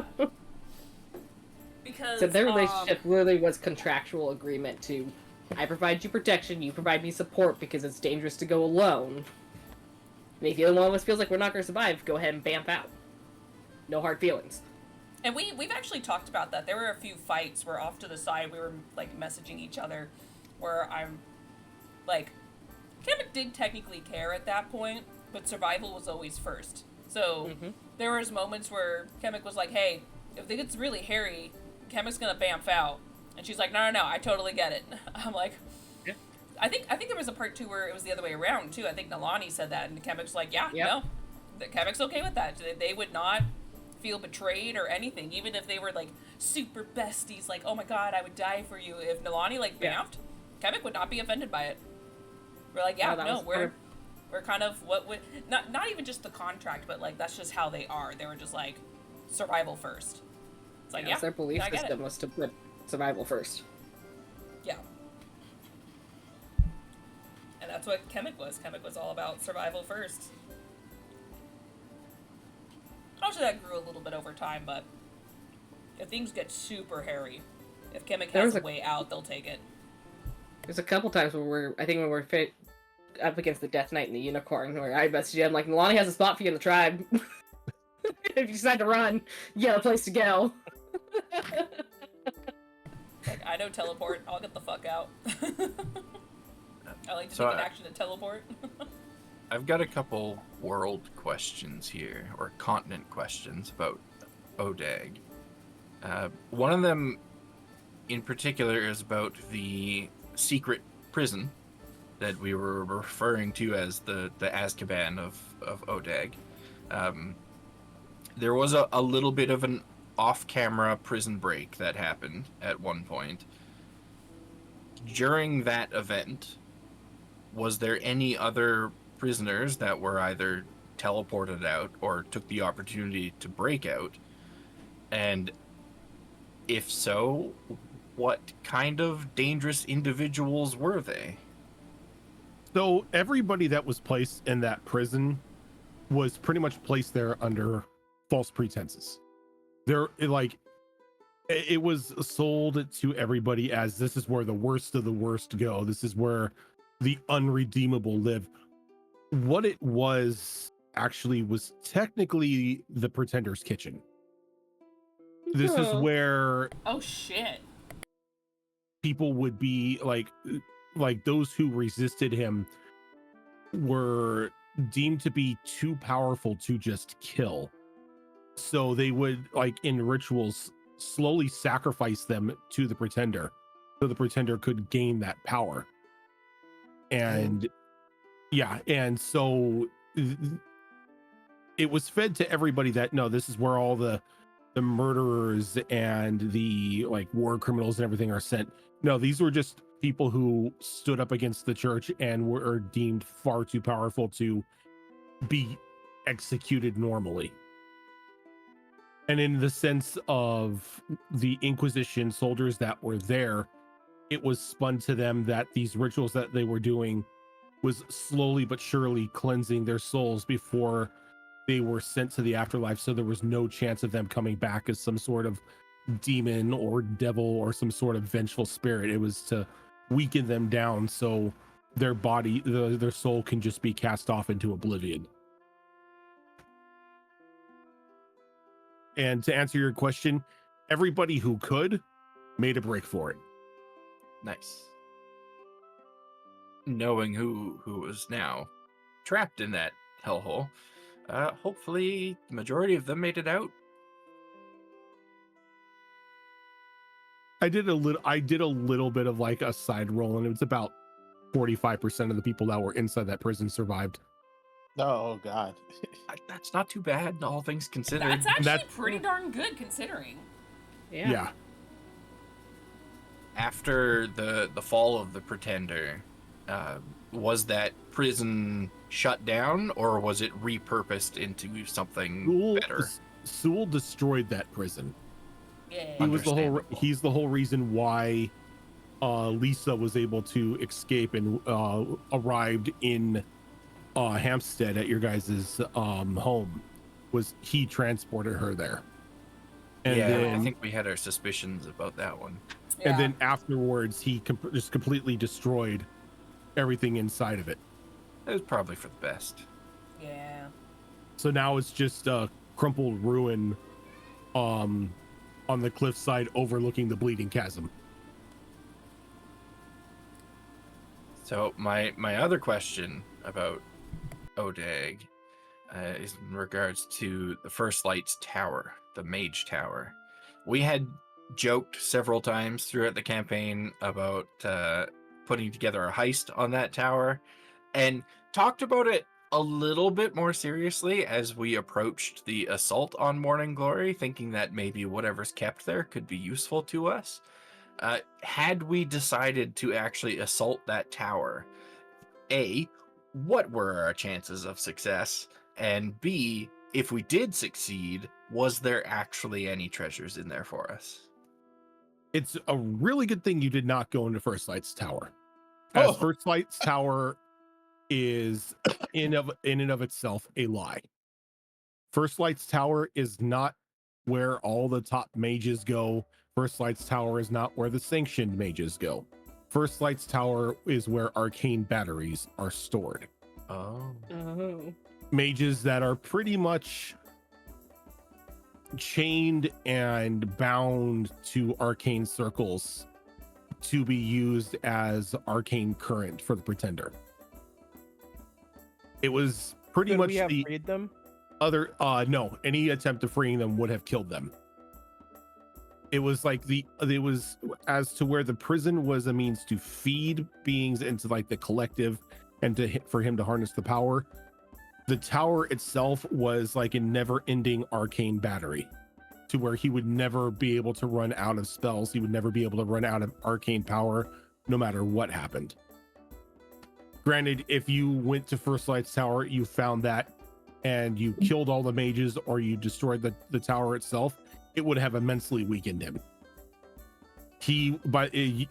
Doing that would have pretty much made the fight in Morning Glory against a husk. I feel like we made the right choice not doing that. Because, I mean, I don't know. This was a bad dude. And if he was weakened to that point, I feel like it's trying to fight a raccoon that's being backed into a corner. Yep. It knows it's going to die, so it's going to do as much damage to you as it can in the process. It would technically would have Man, been I kind of wish I did that part a too. race against time to stop him from just pretty much destroying all of Morning Glory. So Using like the after- last bit of the power that he had remaining in reserves before the tower was destroyed, and just laying waste to as much as he could. After he fell, what happened to the tower? The tower itself is still there, and it's more of a monument to the mages that were imprisoned inside and pretty much stripped of their humanity and made into living batteries.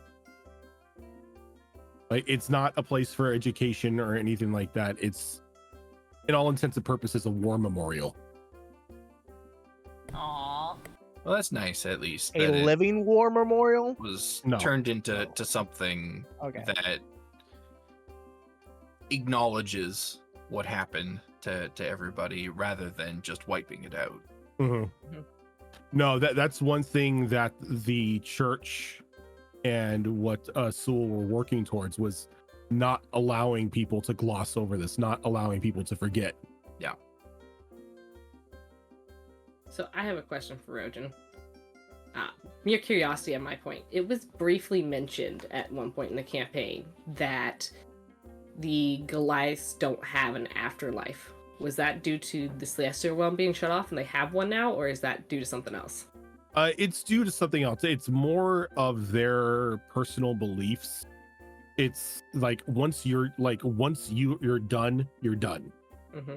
It's like your body, your soul, and everything returns to the essence of life itself. You don't go and ascend to a higher plane of being. You don't go to the celestial realms. You're not banished to the hells or anything like that. You live your life to its fullest, and when you die, you're dead. That makes a lot of sense. Except for the few that decide to return because they didn't fulfill what they need to fulfill. Yeah.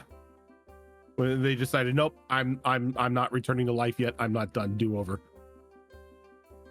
Yeah. No takesy backsies. And even that's a risk for them Mhm. too, because they don't necessarily always succeed.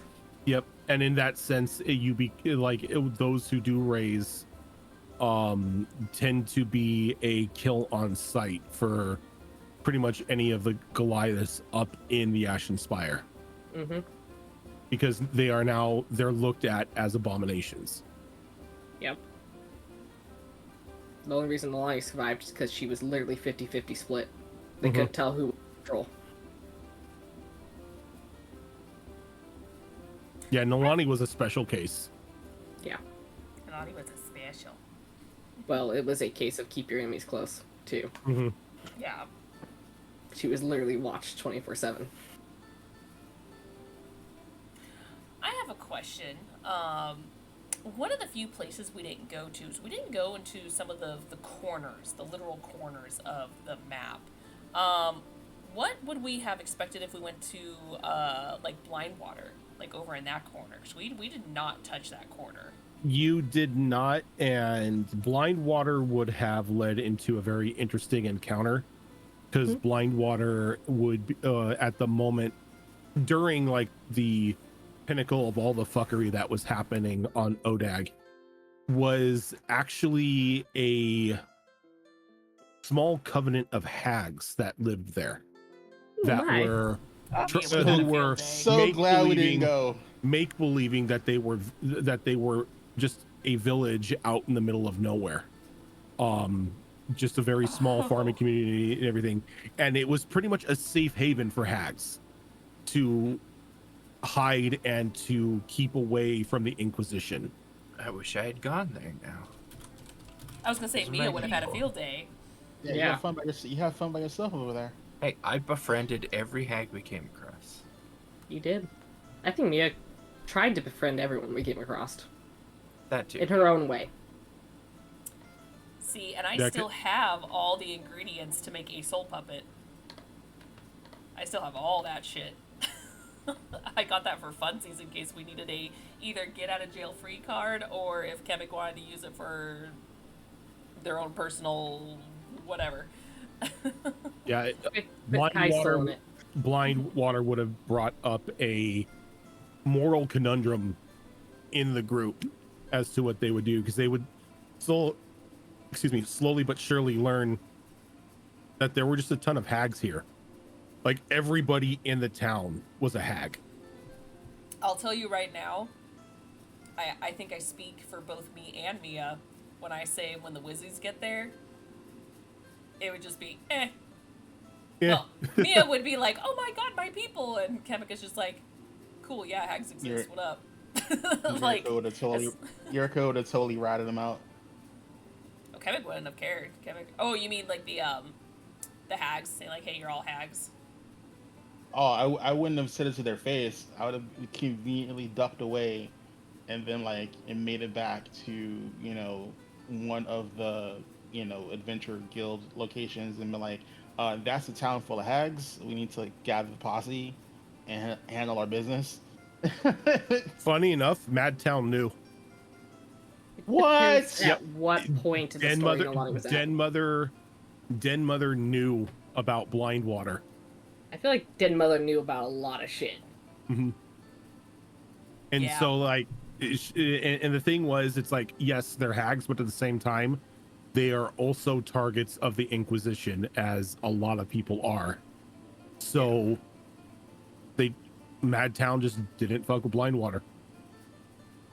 Early on in the story, Nolani would have been like, hell yeah, kill them all. But later in the story, she would have had doubts about it, and she actually would have probably taken lead from Mia or Kivik, as she tended to defer to them on magic things at that point, because she couldn't trust her own opinion anymore. Yeah, I think Yuriko would still turn him in. Kemik would just be like, hey, as long as you don't fuck with me or come at me, I don't care. But the second you come at me, then, like, the gloves are coming off. But until then, yeah, I don't care. You wouldn't really have had to worry about anybody messing with you in blind water, because they were trying to keep like it under wraps that they were hags. So there was like, there's no magic flying about or anything like that. The only thing that was on the town was a concentrated glamour spell to keep everybody looking like villagers. Yeah, that made sense. Well, yeah, no, we're talking always a different story if someone comes at Kemik. I'm sure somebody would have found it weird that, wow, this entire town is full of women. Oh no, they weren't. How dare you assume their gender? Well, Blind water would have shown you male hags as well. ooh, where's that stat block? That sounds cool. In the Blacklight District. I'm sad now that we missed that. Hags can be male as well. Hags can be anything they want to be. Yeah, pretty much. They're It's just just more commonly female. The traditional hag that you see in like the D&D books and everything, it's always the like the traditional hag to where it's only females. They only seal infant girls, and, you know, consume them and give birth to new hags and everything like that. There are male hags. It's just very rare that you come across them. Yeah. Like male Vieras. In Final Fantasy 11, there were no male Makoti. And now well, all I the mean, sexy cat boys. that was a thing in 1.0 as well. Mhm. So on the note of hags, when Mia reached out to her mother, who was quite irate at her about being bothered, her mother displayed an amount of power and connection that I was not expecting. Sending the, I don't know, Keeper of Dreams or whoever this guy was to assist Mia was a big surprise. It's just like, I know a And guy. When I wrote Mia's mother, I was deliberately very vague about her and who she was, because I know you like to have fun with hags. Can you tell us anything about that character? Mia's mother? Yeah. You'll meet her later on. Oh. Yay! That's why I didn't ask anything. I have so many questions about Mia's mom.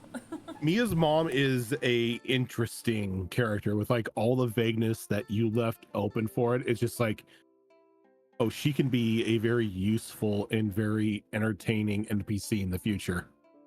And so I've just been messing with ideas with her, and when Mia was just like, hey, I need to do this, and she was like, oh, okay, don't worry, I know a guy. Mama has connections, honey. Don't you fret. Yeah, bud. she most definitely has connections to higher and maybe even lower beings. Oh, I have a legitimate question. Considering Rose has an extensive business network in the material plane, what becomes of it? Because she controls a huge black market. Mm-hmm. And then chaos ensues when she is, sort of cut off from it. Does chaos ensue? Because Eh, I mean, her businesses aren't all run by Faye. I mean, she has to, have. oh no, I'm not saying that, her business crashed because all the Fae went away. It's more like the CEO has been arrested for being Fae, and now the less experienced are now running the shop. Oh god, she's gonna have to clean up so much shit when she gets back. Yeah, like they're still running, but they're not running at peak efficiency. And like the longer that Rose the longer that Rose is away, the more messed up things are. At least there's this big chunk that she works for Piper. She can at least trust Piper is not gonna fuck up his end of the stuff that they go working on together. You come back and the entire business is just Piper Enterprises. Then we're gonna have a long conversation. Because I'm pretty sure he'll know what happened. Oh, he definitely knows what happened. He knows what happened. He's wondering why demons weren't thrown back as well. It was just the Fae. Yeah, fuck that shit. Like order and balance. Order Devils and balance. demons are still allowed on the plane, but the Fae aren't. Yeah. You think we fuck with people's lives? No, sir. Have you seen my ledger? You just have a personal grudge against Fae. That's your problem. No, he most definitely does. Soul has an immense chip on his shoulder when it comes to Fae. And unfortunately, now that he has been born and he has ascended into his role, he has all the power he needs to exact his revenge. Yeah. God of order my ass. God of his order. I mean, all of them. But when you're in charge, that's the only thing that matters. Exactly. Yeah. I beg to differ. When I was deciding on Rose taking over as part of the Fae court, I had lots of compunction on how she would rule, considering all the fuckery and stupid shit she went through with the court. Considering, like, a book of those motherfuckers tried to have her killed. And she could have went scorched earth if she wanted to and just fucking wiped the board clean and just taken over the entire Feywild for herself. But, that's not how she rolls. So, I mean, technically, he doesn't roll like scorched earth either. It was just like, just go home. He could have went scorched earth and, annihilated every Fey being on the prime material, but he thought that may have been, something in the playbook that the Pretender would have done. So let's just close the door instead. Yeah. Let's just say, go home. You're no longer allowed to play with our toys. She'll figure Go out. home, you're drunk. She's gonna figure out where to fuck with him.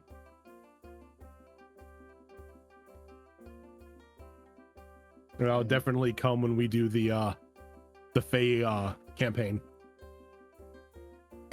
I have too many ideas for that. Too many. The possibilities. Snowdrop, snowdrop, God, snowdrop. no. I could Snowdrop? never do a full campaign with her. I can't. Like, she annoys even me. So I'm like, no, I can't keep that energy up for an entire campaign. No. Maybe an additional one shot, but that's about it. She's And even good. then, it's pushing it. Pretty much. Oh God. I've had some ideas of what to play for the Fae campaign. Hag. I'm just gonna play a hag. Hag's too easy. Hag's too easy. Yeah, there's a lot of fun Fae beings that you can play. Pixie, Monster Hunter, Ranger. God. What? Yeah, they just basically become the fairies. Son of a bitch, I'm in. From Onward, where they're just like killer super buff and mosquitoes. angry little pixie, where they're like, "Are you fucking with me? I'll come at you." Killer mosquitoes armed with Wearing an titanium eye spokes. patch. Little biker fae. And since Name's everything Uncle Buck. since everything is bigger than you, everything is considered a monster. Look, the fairies in Onward didn't give no shits what your size were. They were just like, "I'll fuck you up," and they kind of did. I'll bite your ankles. Oh my god. You can fly. We'll bite anywhere we want. Yeah, exactly. I probably already know the answer, but what was the soul that was inside that orb that Kemek has? Or crystal, it's actually crystal. I'm trying to remember. So Kemek The got gifted orb? a crystal that it's like a little crystal orb that could be used that has a soul in it and could be used to revive someone back if they were to die or release the soul that's inside. Yep. And I Mm. think I have to double check my notes. I think it would become our aid or something, but we don't know what the soul was. That was the fun part, is because I didn't even know what the soul was. The soul had a table. Oh my. He's just saying that because Yep. he doesn't know. Was it a monster table though, or was it like a actual like humanoid kind of table? It was an interesting table. It had some humanoid, it had some monsters, stuff like that. Oh, okay. And that's only if you released it. I mean, I almost used it in the final fight. It just depended on what was gonna happen. That would have been interesting. Yeah. And then I would have been angry because then I would have to control another character on the map. Like, stop making me fight my own bosses. That's the fun part. No, Speaking of players that have access to orbs, what were the rest of the marbles that Yuriko had? Let me get my book. Oh my. The book. We need the book. Oh Use a book. my. Give me a second. The book is not where it should be. Oh no.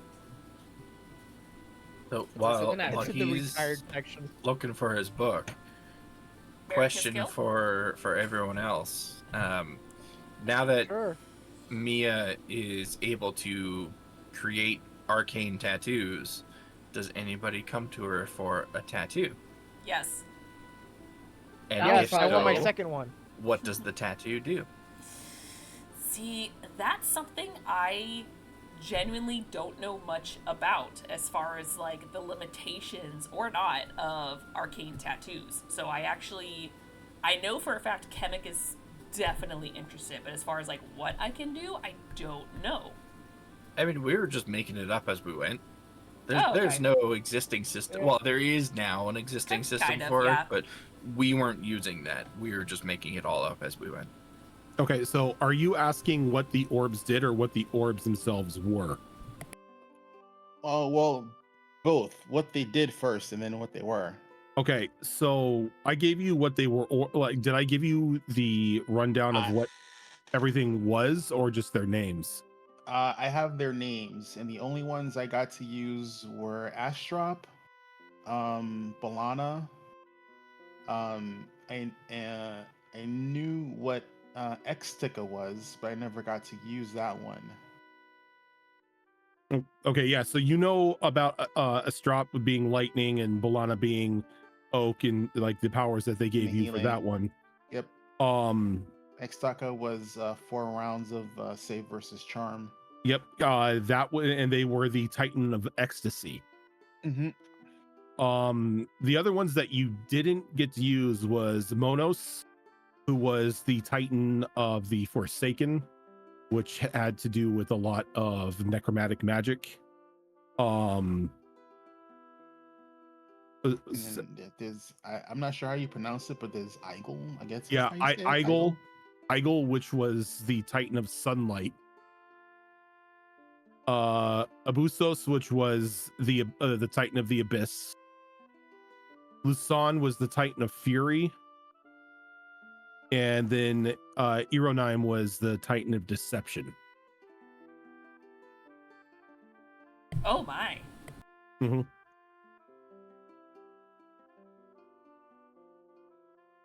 And I think I may need to have these orbs make an appearance somewhere else, since you didn't get to be able to fully use them.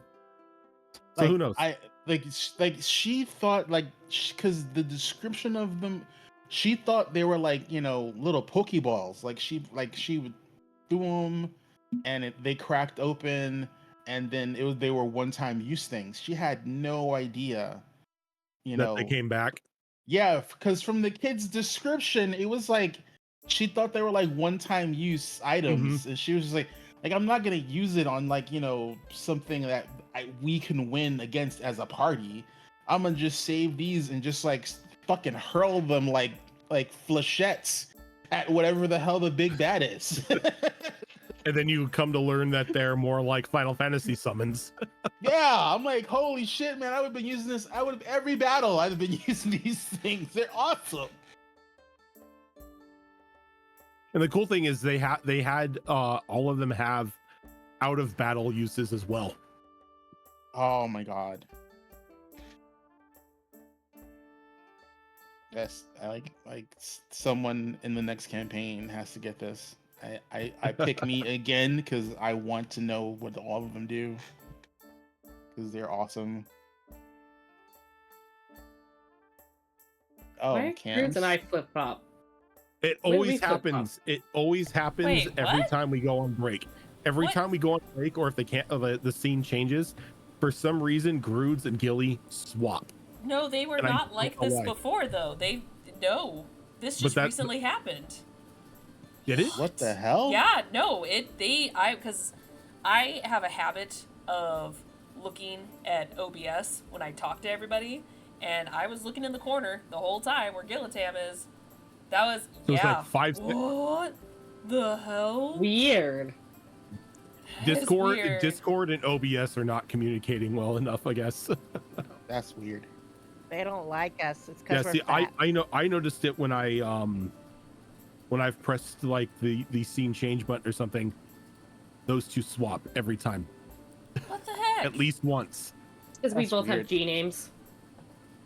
But Yeah, but why? but it goes by alphabetical order. Yeah. Like Yeah, it should. We're not moving in, And in the thing Discord. is, It's something with OBS. and the thing is, it's only you two. I don't get changed. No. Zorro doesn't get changed. It doesn't happen on the Star Wars Fox never campaign. changes. Fox is always in the same position. It has to be because we have the same letter name. We're the only two like that. Maybe. That's so Yeah. weird. Because it literally just, yeah, like what Rosa was saying, it like literally just happened a few seconds ago. I'm like, wait, what? Nani? So I'm sorry, Fox, but I lost track when I was listening to the answer. I lost track of the question you asked us what was getting in his notebook. Oh, the arcane tattoos. Oh yeah, Thank you. Yeah. The question was, now that Mia is capable of creating arcane tattoos, does anybody come to her for one? And if so, what is their request? Yes, undecided. I need to research I, more. I really, really have to think about that one. If Yuriko would go to Mia, just because Yuriko really has a lot of trust issues with Mia. You know, she's like Mia's a loose cannon. You know, like the most dangerous kind of person to have in your party is how she sees Mia. You know, it's like, you know, no good deed goes unpunished. That's like, you know, that's how Yuriko sees Mia. Every time she tries to do good, horrible shit happens. That does seem to be the case with her. But So on the other hand, I think Mia has also shown herself to not really be an overly secretive person. Mm-mm. So oh, Yuriko could at least trust it's that Mia isn't hiding anything. oh yeah, it's not the fact that she thinks you would try and like be deceitful, like, I'm gonna do, like, you know, a curse tattoo instead. Mwah. No, Ooh, Oh. cursed tattoos. she's just like, oh, she's gonna, like, you know, like Stop it, do a Fox. tattoo and mean well, and then you try and use it, and then fuckery happens. So That's fair. That's fair.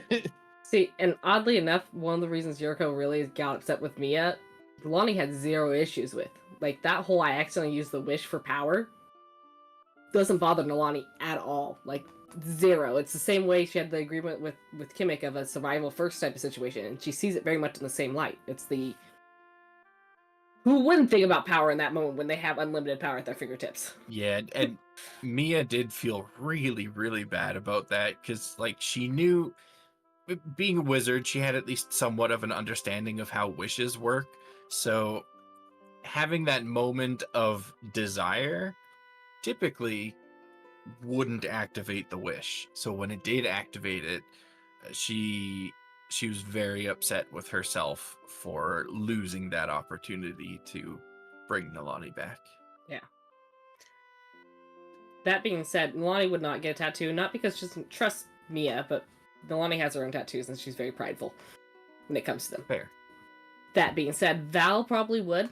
I don't understand how the arcane tattoos work, so I couldn't tell you what she'd get, because I don't know what she's allowed to get, but she would probably get something from you. Well, if Mia ever becomes the mother of all magic, she can make the tattoo do whatever you want. True. That's I I disturbing. want to transform into a bat. Done. Oh my god. I had Perfect. a magic Now item. I've gone full Batman. I had a magic item that got my intelligence to 21. I would just ask for an arcane tattoo to get my intelligence to 22. There you go. Just to get the plus 6. Humble request. That's fair. 1-3, my lord.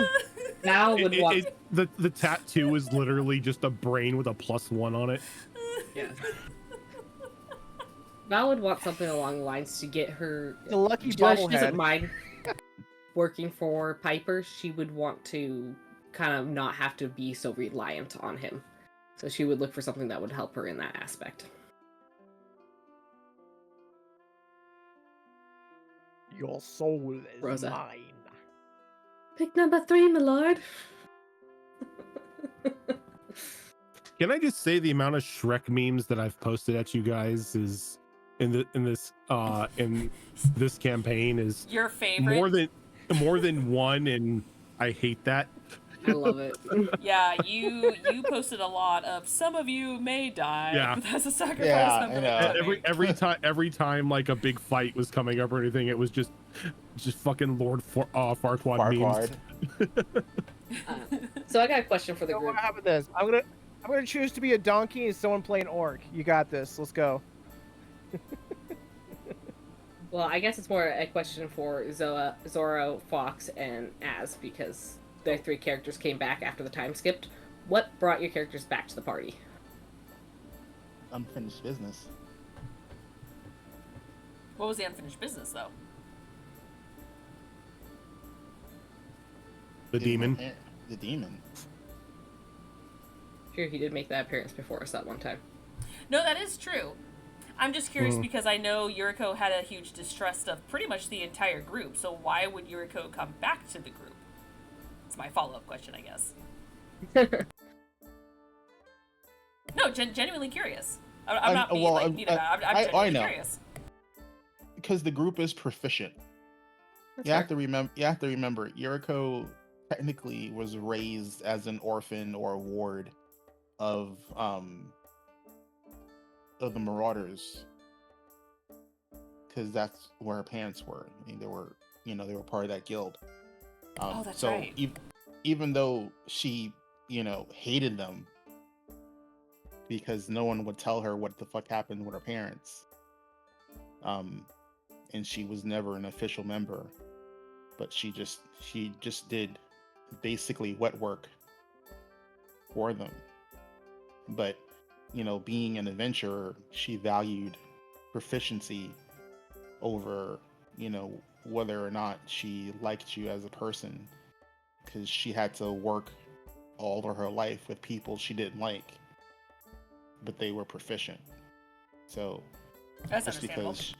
because she may not have liked some of you doesn't mean she didn't recognize your proficiency as adventurers. Okay. What about Mia? For me, it was an easy choice. I mean, she saw everyone as friends, even if they didn't necessarily see her that way. And Kamek in particular expressed that friendship towards Mia before the time skip, and that meant a lot to Mia, because she understood how hard it was for Kamek to reach that point with people. So she definitely wanted to spend time with Kamek and travel with Kamek again. And then having that invitation to go to the Vampire Isles was also a reason for her to look beyond Odag for answers to Etrin's book dilemma. Awesome. And what about Kimmick? I know they had a goal, but what brought them back to the group? Yeah, part of it I did answer, of the whole, trying to, I wanted to find an excuse to have Kemek come back, because I would have retired Kemek right then and there, but it's like, oh, do they have another purpose? Yeah, I'm going to make this purpose for them. But coming back to the group specifically, 2 reasons. One, it was Kel's uncle, like legit uncle, was asking for assistance, saying, hey, can you help my uncle out over here? And so even though Kemek couldn't be around Nalani much anymore, Kemek felt like, you know what, this is for my friend. Like, her hubster asked this, so, I feel like I should at least see what's going on. And then the other reason was Mia kind of, or Fox kind of took the words out of my mouth, where kind of the same thing, where if Kemek was going to go somewhere, at least it was going to be with familiar faces that they've at least worked with, especially since Kemek felt pretty close finally having a second friend through Mia, and knew their capabilities, as well as curious as any new ones that they clearly got to see in some of the more recent battles. But yeah, no, it was for those 2 reasons primarily, was to do a favor for a friend as well as hang out with a friend. So, yeah. There's more friendship in the group than I thought there was. Don't get sappy on me now. It took us a while, but we came together. It did take us a while. Some I mean, I groups know- it takes pretty quick, some groups take longer, and I kind of like the different pacing. I know Nalani didn't get to express it well because she came to the realization right before we went into that final boss battle. But she came to think of the group as her own tribe.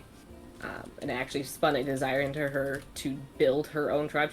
That's what her goal was becoming, to establish her own tribe of Goliaths. And it wouldn't just be for Goliaths, it'd be more for the misfits, the outcasts, the people who are shunned from their own societies. And that's kind of what led to her actually accepting the position as the Goliath Queens, because she was going to turn it down and walk away from it. But she realized rather than creating a whole new one, she could push that society to twist that way and create more of a safe haven type of area for people like Kemek, for people like Nalani, or people like Mia, Yuriko, all of us that we were like that. So it kind of was a big driver of her decisions.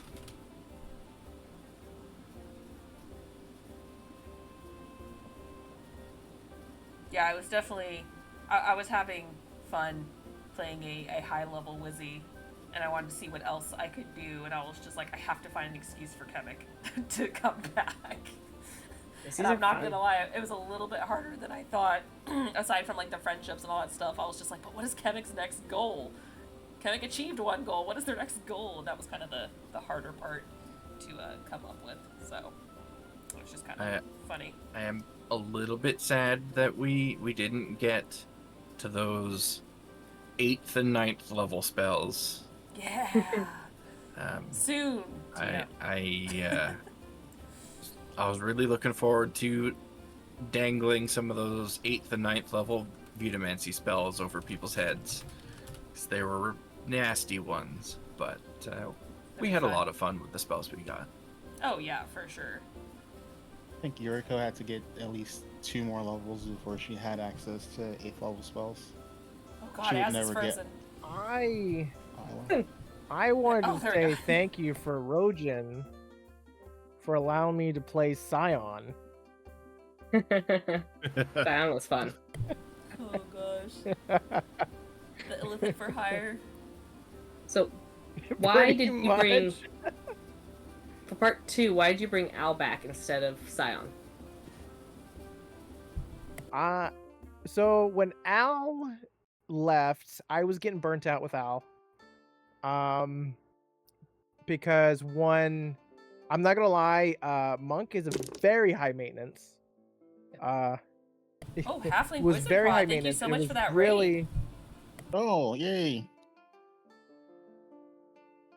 I Sorry, was getting didn't very wanna cut you burnt out, and no, you're fine. I was getting burnt out, and I felt like I wasn't really taking Al where I kind of wanted him to go. And of course, again with life going on, so I decided to like kind of change it up, and I wanted to play an Illithid. And all my characters that I ever played that were kind of like, like Dice and and a few others, they're always like those unique niche characters that I'm not going to be playing them like for the full campaign. So basically it's like I started with Al, I'm going to finish with Al. That was basically, Aww. I have to do it, I love Al, he's great. I love Scion, he's great too, but I have to finish the campaign with my teammates, with the guy who was with them to begin with. So probably in season 4 I may get burnt out with my next character. I may choose a different character for a little bit, but I'm not going to finish that campaign with that character. Well, you don't have to worry. And I've already got a second character in mind. Rhojin will. already kind of has a gist of that, and I will It's say with fun. like the character that we spoke of. I will pick up the monk fuckery for you in campaign 4. Thank you. With what we spoke about, Groodz, about your character, I don't think you're gonna want to drop him. You don't want me to drop him? I don't think you're gonna want to drop him. Like what you're going into with like your character, I will say, high levels and stuff. My main or my side character? Your main. Okay. Is Swear to it God. gives you a ton of like insane like bullshit without having to do all this the mechanics and resource management and whatnot of a monk. It's just OP fun. Look, if you're making me draw, obviously I'm not going to say anything to avoid spoilers, but if you're going to make me draw the fucking race that you want to be, and then you swap them 10 episodes in, I swear to God.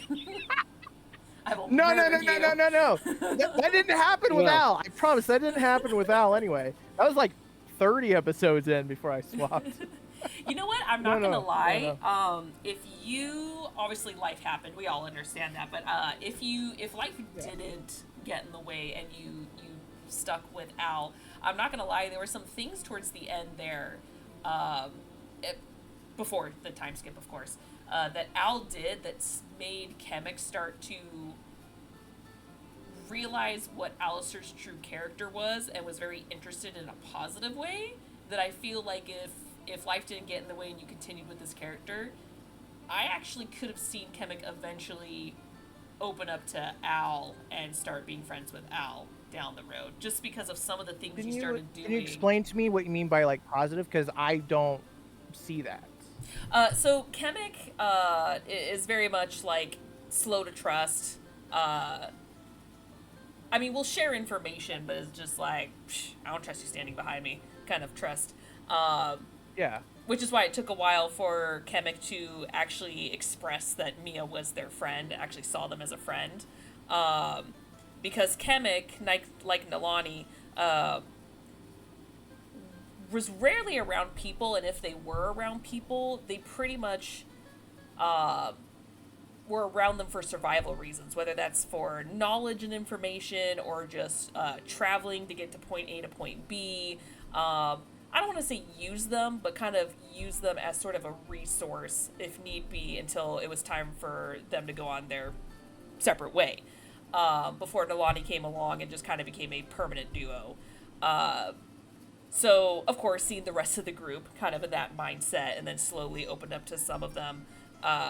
Some of the things you were doing as Alistair made Kemet go, oh, you're not this, like, high-end pompous asshole that I thought you were because you're all rich and important from where you're from. You actually have a pretty noble purpose that makes you more interesting than I thought you were. And this is all Kemek's thoughts. So Kemek was like, I want to learn more about this guy and see what else he can do and what else he's trying to do.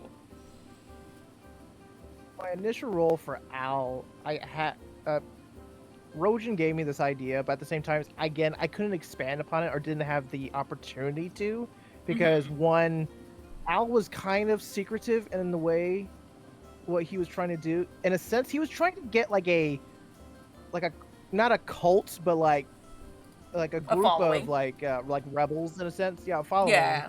And I couldn't really like try to get like, try to expand that upon. I couldn't really know what I was going to do with that. And, Al was rich, but he did everything through, what he did was hard work. Not many people saw that.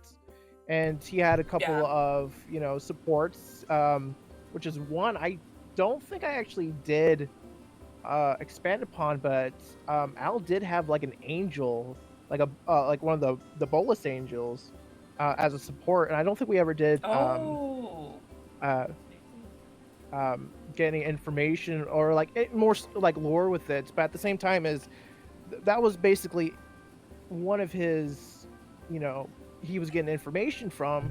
At the same time, Al didn't like what was going on with, with the church and everything. He fucking hated it. He's like, what the fuck? So there were some times like he really killed innocent people. It was horrible, but he had to do it to kind of stay in that role to don't get caught out.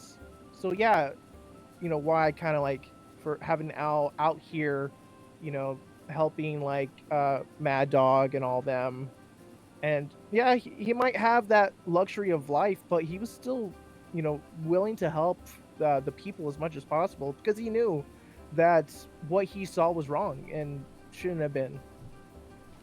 See, and that kind of was revealed a little bit towards the end there with Al, because the thing that sparked Kemek's interest in a more, you're not an asshole that I think you are, was when Mia was cursed and was lying on the table back at the Hunters Guild, the Healer's Hall, and I thought Al right then and there was going to be like, well, fuck her, let's kill her. But Al was like, no, give them a chance, let's find another way. And Kemek was like, okay, you're not this like pompous almighty, like let's just kill them, blah blah blah. I'm like, okay, he's actually open-minded. Let's go down this road. Which is ironic because Nalani was sitting there getting ready to get into a fight with Al just to give Mia the chance. And Nalani would have killed Mia if Mia couldn't survive it. They had a chance and she would have done it herself. But she was willing to fight Al to give Mia that one chance. Yeah. I think that was one of the few things Yuriko and Nalani agreed on. Mm-hmm. Like if the curse took hold, you were getting a dire boomerang to the head. Yeah. Would have killed you if it took hold, but I wanted And that was Somebody- gonna be the greatest bit. Somebody was about to get the El Kabong treatment on that one. Oh yeah, Oh, it was like it was like nah. I was like it's like no, you like A, you know too much about us as a whole, and B, now you're for the dark side. Nah, that No witnesses. yeah. not even no That- not that even was no the- witnesses. That's like the ultimate security leak. It's like, oh, it's like, how do we get stuff on the good guys? Oh, let's just turn one of the good guys bad. Like I mean, ultimate bad. technically, they got all the information they needed because somebody touched Yeah. a certain pillar that they probably shouldn't have. I can't No say regrets. anything because I have a character that touched a certain orb of disintegration that he shouldn't have. But you know, when you Sometimes put just gotta touch stuff. shiny objects in front of dumb Ursines, shit's gonna happen, Rojin. That Just so was you're another aware question. for next time. Don't put shiny objects in front of the Ursine. Put all shiny objects in front of the Earth sign. Got it. All right. So here's my question. Ye- So when Al left, and then we had Scion, and then when Kemek touched that goddamn stone, okay, that Let's not focus so creature hard that on it. went to Kemek's, yes, we're going to focus on it, knew everything that was going on. I'm going to also assume it knew about Alistair and what was going on a little bit. No, It because didn't you know never about- revealed. You never Never revealed that revealed. to Kemek, so I didn't know anything. Okay, thank fucking Yeah, God. you were fine. Technically, at that point in the campaign, I mean, we were decently far along, but we didn't have as much information until after, to be honest. So, yeah, there was probably some stuff that was like, oh, this is gonna suck, but a lot of the crazy information didn't come until after. So, in the end, it was oh shit, but at the same time, it's like, okay, it's not as bad as if I did it later in the campaign. So, to put a silver lining on it.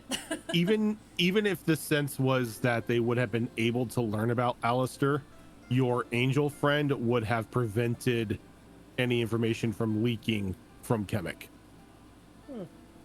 Okay. Interesting. See, there you go. Another question I would like to ask. This is also with Al. So my question is, during the heist of Al's wonderful mansion that everyone wanted to try to take shit, I have to ask, was there something that was really awesome in there that if they could have taken, or any nasty things that Al had set up So that could really fuck someone's day? everything in that house, like every trap, every defense mechanism in that house was made for one thing and one thing only, and that was neutralizing any intruders. This wasn't knocking people out or anything like this. This was just Shoot to kill. indiscriminate killing. It's like if you broke into the house, you're now on a saw trap. Have fun. Yeah. If Nolani would have been able to open that treasure chest without getting 2 disintegration beams to the back, yeah, there most definitely would have been a very valuable item inside that that treasure chest. But Nolani's But choice of opening things is brute force. yeah, Nolani decided to, bonk the chest with the weapon, and well, it didn't What? take too kindly to that. Look, Nolani's not a thief. She grew up in a tribe. We all put things towards the tribe. Just bonk it open. It's fine. The house did, however, give us a little bit more insight into Al and what he was doing, because we did discover your office. journal in a sense. It, Oh, yeah. It was like You stay away from my smut. the alternate form of your bedroom where we got to see like your conspiracy theory board and all that. So we did get to see that and have a little bit of insight into the truth behind Al, which was really nice. Yep.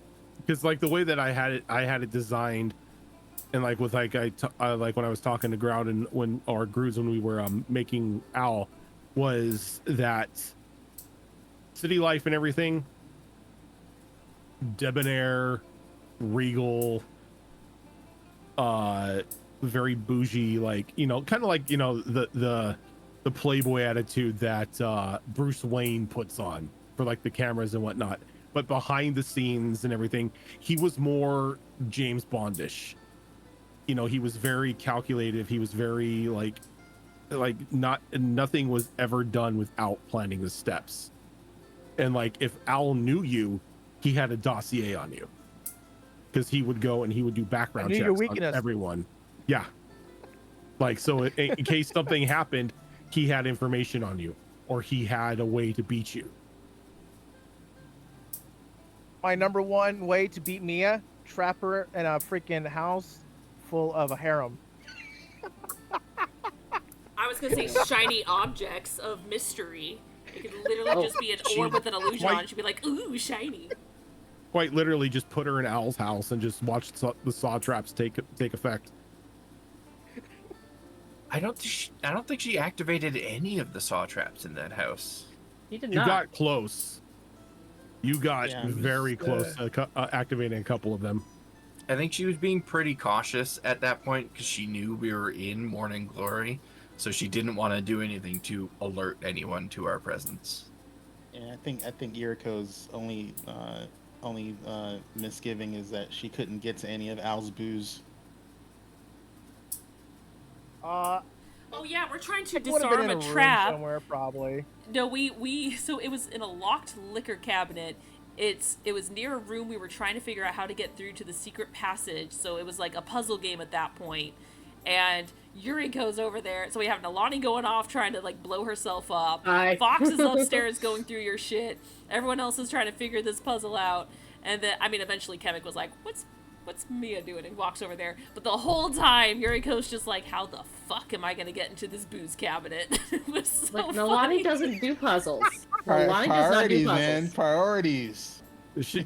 Yeah, I would like a request. Yuriko It's like, saw I was top rich shelf as stuff. fuck. There was just nothing but top shelf in there, man. And no, I just don't do puzzles. She was just like, yeah, you smart people figure this out. What was your request, Groodz?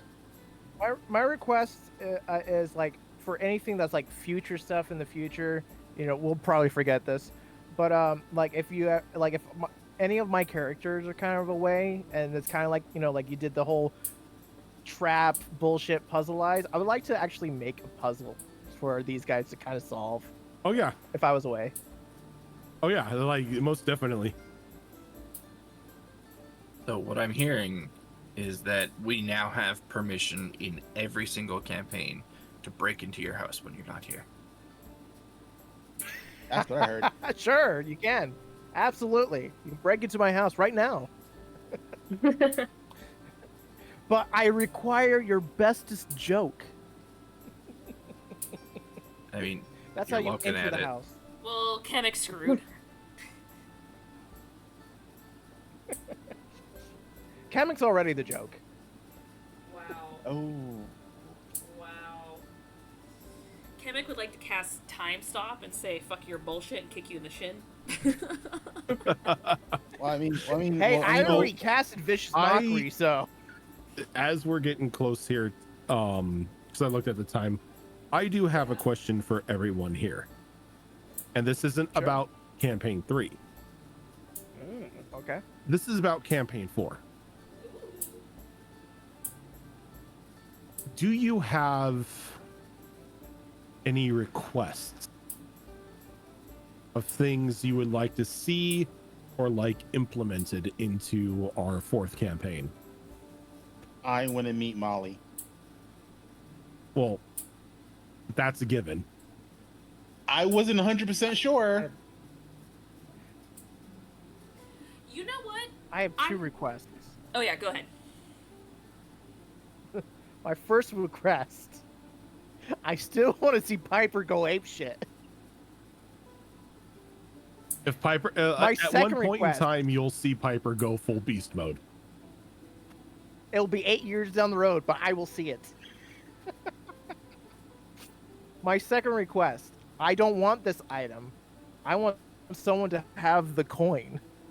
Oh God, no, please Bring back the coin. no, please no. God, that thing is more trouble than it's worth. Says Because you. you're compelled to flip it. You You're also can't say compelled to draw no. from the deck when we have a deck, so He said these Yeah, are but the requests, deck is doesn't the mean that deck's they're a once in definite. it's a once in a blue moon. It's like every fucking every session you have to resist the urge to flip the fucking coin. I Or think that's if at funny. anything, make it a donation thing to flip a coin. Well, I am working on a new donation menu for like the upcoming campaigns and whatnot. So maybe I can bring the coin There you into go. that. I thought Oh the coin my. was Oh, entertaining. God. Probably a lot of bullshit around, but it was entertaining. The coin's too big. Oh man.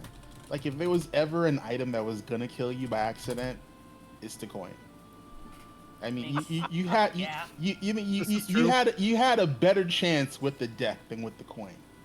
Like the coin, it was just like, nah, fam. True. Like you fuck up True. with the coin, you're dead. I love that thing so much. It was wheel or woe, one of the two. I actually do have a request. From what you have told us that we'll be looking forward to, as far as like the terrain and everything, you said it's a lot of mountain ranges, a lot of caverns, like a lot of more rocky side of terrain. We have not done this in a really long time. I guess technically Malorsic kind of counts, but it's more of like, hey, we just need to get through this quick tunnel and get to the other side, and that just took 5 episodes because everything was horrific. But I think it would be fun to have an opportunity to do an actual dungeon crawl.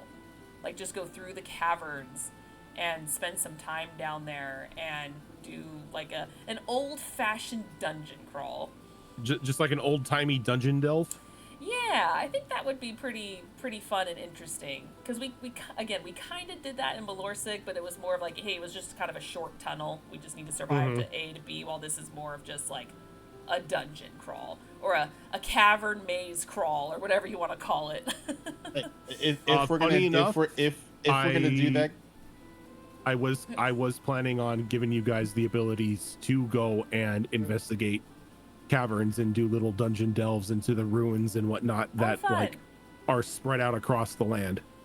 Oh, that's cool. I was gonna say if we do that, can we please avoid like Maze of Madness or fucking Chult bullshit?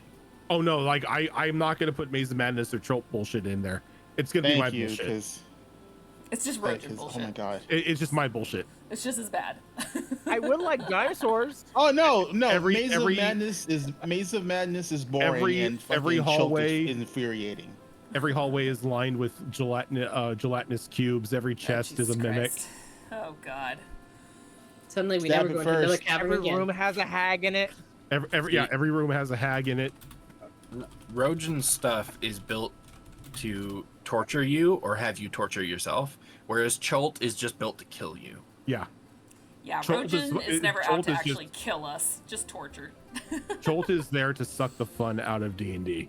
Yeah. Yeah, that's true. I didn't enjoy I like to either also of see those cursed campaigns. items back.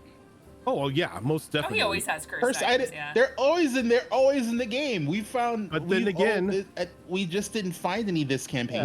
With dungeon delves comes the risk of cursed items and just curses in general. Wait, where did the cursed socks come You know, I from? kind of miss. That was That campaign. was Ash. That was Ash. That Never was mind. campaign. Yeah. Yeah, the cursed socks. The cursed You had the socks. cursed earring. I think we had a little bit of a lack of cursed items in campaign 3 just because of the Everything was area cursed. that we were in. Well, Yeah. everything was cursed, but because Everything's cursed. magic and all that was forbidden, Haunted. the land wasn't rife with these things for us to That's come very true. across. Which seemed very appropriate. Yeah, it was appropriate for the setting. Yeah. I do have a question about campaign 4. Obviously, this isn't gonna spoil anything. We're starting at level 3, right? Correct. Are we starting as a group that already knows each other, or are we coming together for the first time at the beginning of the campaign? I'm leaving that up to you guys. I'm thinking about character creation stuff, and this will heavily influence my backstory.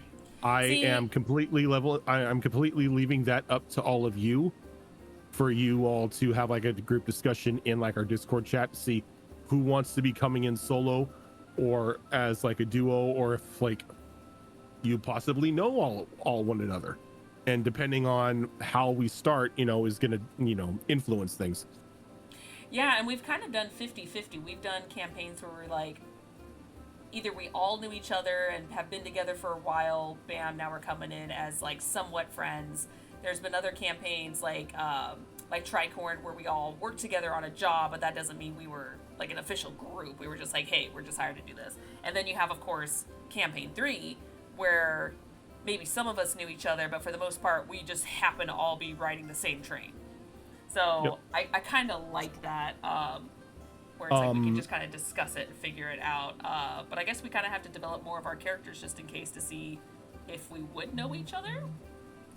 That'd be a fun discussion. And actually, along that note as well, before I continue to work on it, I should actually just straight up ask you, are you open to homebrew class stuff? Like, because I did the wizard stuff for campaign 3.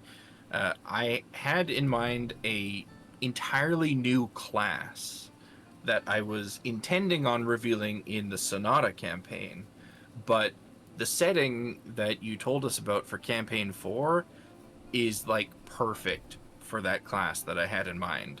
So I started to work on it again, but I should probably ask you if that would be permitted or not, pending your approval for balance stuff. Yeah, that's pretty much what it is like any custom stuff, send it to me first so I can give it a once over. Kind of like how we did with like the whole School of Vitamancy thing. Yeah, and the class that I'm putting together is intended to be like a cross between fighter, artificer, and sorcerer. So that's scary. Yeah, like a martial magic class. With with that said, do expect a lot of this stuff, a lot of the campaign, like I was telling you guys in Discord, to be very clash of technology and magic. Yeah. Even down to like the basic mounts that you would have, you're not going to have a lot of like natural mounts to your disposal. Sort of like you're not going to have just a flesh and bone horse, just because of the nature of the land you're all going to be in. It's very rough. It's very inhospitable. So a hovering speeder with a droid controlling it? I mean, let's do it. I mean, you're not completely like the of the Wild West. You're not completely on Tatooine, but at the same time, oh my! I was thinking more of like, I mean, something like little speeder buggies or whatnot is probably something you might, run into higher levels. But I was thinking more of like the mechanical horses or the cybernetic horses from like Vampire Hunter D. I was just gonna say Vampire Hunter D. Yes. Yeah. Hell yeah. Yes. To where like they have flesh and bone, but they've been like enhanced to be able to withstand the elements that you're going to be coming across. Because like only a certain part of like the land that you guys are in has been 100% tamed, and it is a very small part. It's just that coastline that I was telling you about, and then everything else, the farther inland you go, the more I'm not gonna say uncultured, but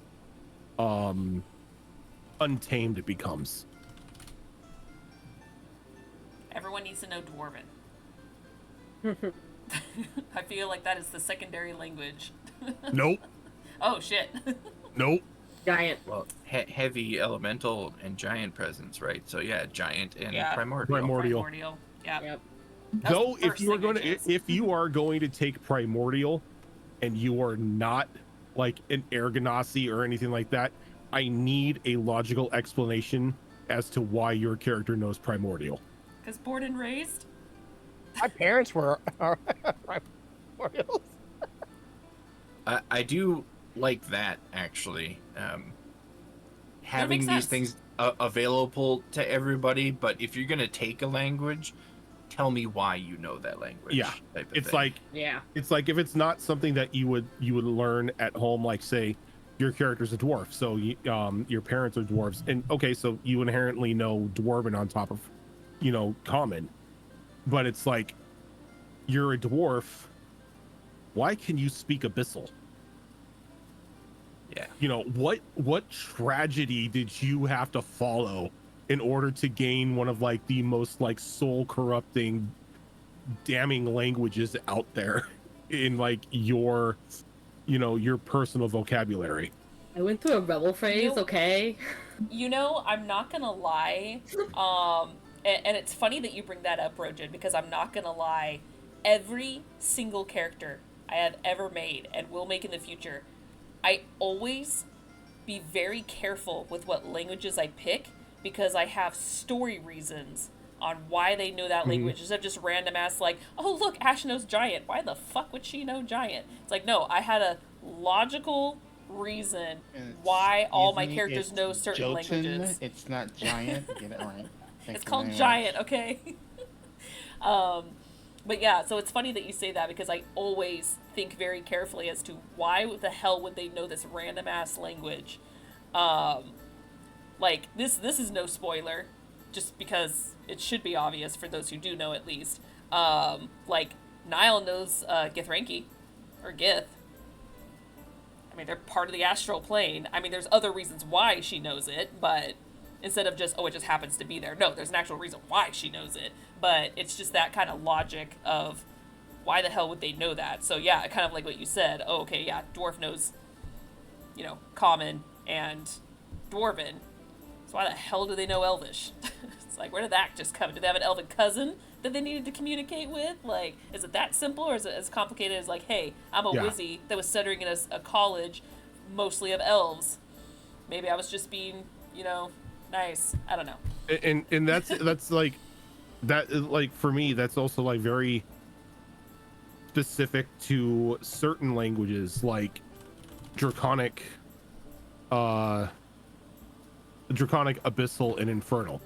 It's like those three languages are like some of like the languages that, unless you have some sort of heritage in that, and if you have Abyssal heritage in you, then you're not playing a human. You are some half demon or something. Like those three languages in itself are like, to me, would be like the most rare that you would ever hear people speak. Maybe Infernal being a little bit more common now, seeing as how there are tieflings. Yeah. But Draconic, in a sense, it's like, unless you're around a ton of Dragonborn, or you are a Dragonborn, it's very strange as to why you would know Draconic. Mm-hmm. And with like Abyssal, like, honestly, nobody on the Prime Material should be speaking Abyssal. Like, because again, that just invites corruption. Yeah. And it attracts attention from the wrong sorts of beings because you are speaking their language and they consider it to be an insult. Yeah. If anyone is a always fun. tiefling, can you please not be an Asmodeus tiefling because they're so passe? I don't pick Everyone's Asmodeus, an actually. Asmodeus. I pick, what's the M one? That one's my favorite one. I don't always pick that one, but there's the one that starts with an M. They're more of the cold, the ice tieflings, kind of. Or they use the ice ice magic. police. Yes. Mephistopheles. Yes, that one. Well, there's Mephistopheles, and there's one. There's like the sixth layer. I forget her name. Oh, Like she's yeah. the ice queen. I forgot she what that is, literally but I know what has- you're talking about. It depends on which version of the Nine Hells you're going off of. Yeah. I go off the traditional one, like pre-Watsy fucking it up. I'm sorry, I play tested and I played every campaign for Planescape. Oh yeah, because So, no, it's not Mephistopheles, because Mephistopheles is a Lord of Hellfire. yeah. That was the one Elric. Yeah, Elric Worship. had that. He had the Hellfire. Fucking, Oh, is my that God. what it was? That Okay, shit well, was. Yep. That shit was That- horrible. That's who you That- worship in my games if you're trying to become a Hellfire Warlock. Oh, never mind. Yeah, Maybe that's not it. Hellfires. Hey, Elric, Hellfire set me is- on fire. Yeah. Hey, Elric, set me on so fire. fucking stupid. So stupid. Fucking- I'm sorry. Necrath was a dumb motherfucker. He was Yes, so he was. stupid. Yes, he was. Just Fox and I were just, Oh, Fox and I were just looking at each other, and we both like pulled out the popcorn at the same time. Yep. Just like I'm dumb. He's It like- did not start with an M. It was Levestus Tiefling. The Ray of Frost. and Oh, Armor okay. Yeah, Practice that's the and Ice all Queen. that. Yeah, that's the one. My bad. I had to look it up. I'm like, maybe it's not what I thought it was. I thought it was the That M was, one, but never mind. God, that was so funny. I'll be an old man in a rocking chair in my old folks' And you home, just start laughing. and that will still bring a fucking smile to my face. It's like, why are you laughing? I asked him to set fire to him. He's so stupid. Look, logical explanation. I thought the door was locked. There's people on fire, and so I put two to two together to open doors. Someone must be on fire. Hey, Elric, can you set me on fire? He's like, okay. No hesitation. No questions asked. No hesitation. I'm on fire. I pushed the door. Does it open? It was never locked, dude. Okay. And Trying to here I pull am the for like door. I half can't an get hour it trying open. to That pull it is out. my favorite type of scenario, is just put a door in front of the players and they won't check to see if it's unlocked. It's just instantly we're in the middle of the dungeon, we're like 6 floors down, there's a door on a way, it's got to be trapped and it's got to be locked, and it's just a door. But they will spend like 3 hours trying to, it's like coming up with a perfect plan to open the door If I'm without playing a triggering the trap. bard, or if I'm playing a bard or a thief, It wasn't fucking 3 hours. doors- It was like a minute. Doors are nothing. Let's go. Because my bards always have fucking knock and lock, and my thieves always have thieves tools. So doors are not a That thing. is my. That's funny. That was my favorite moment, as well as killing Beauregard. Oh, Fox's And- face. And my third one was stabbing what's his face in the dick, for 1,000 years apparently. Oh no. Oh no. yeah. That's No, like, yeah. no. When we finally figured out like what No did us, and we all just lost our shit on him. It's like, you motherfucker. He's like, I had to do it to train you. I was like, son of. Like, you could have put us in the hyperbolic chamber and told us you were putting us in the hyperbolic chamber. You know, you'd have to do that shit.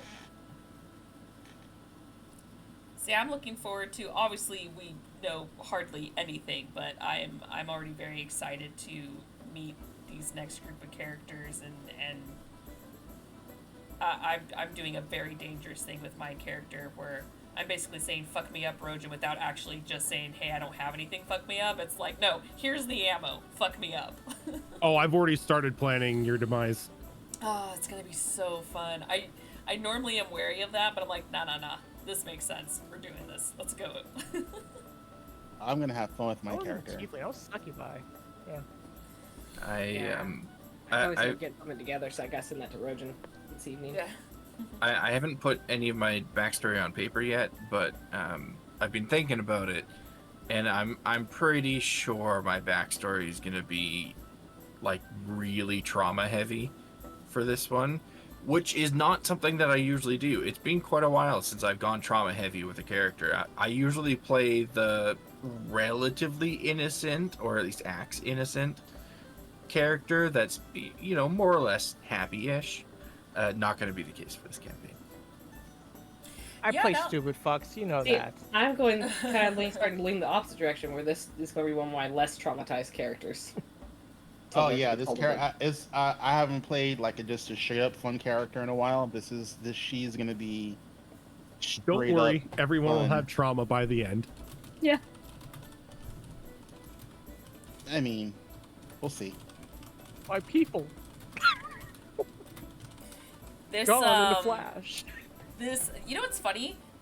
When I create stories, half my characters have such like horrible fucking tragic backstories. Funny enough, I've only made one character so far with a tragic backstory, and unfortunately we didn't get too far with her, which was Jenka. So now Yeah. I'm like, all right, let's do this. Yeah, a TPK happened with that one. Yeah. We fucked a few things Uh, up, and then we were like, nope, we're not solving our problems. We're just gonna run. That It's okay. We're just I'll running work from on all our something problems. Part 1 of Tricorn was definitely a master class of fuck around and find out. Yeah. It all worked out though, because part 2 of Tricorn is going great. It really That campaign is a You lot of say fun. that. You say that as you almost ended the campaign on Thursday by burning a bag of holding. We solved the was problem, fine. we think.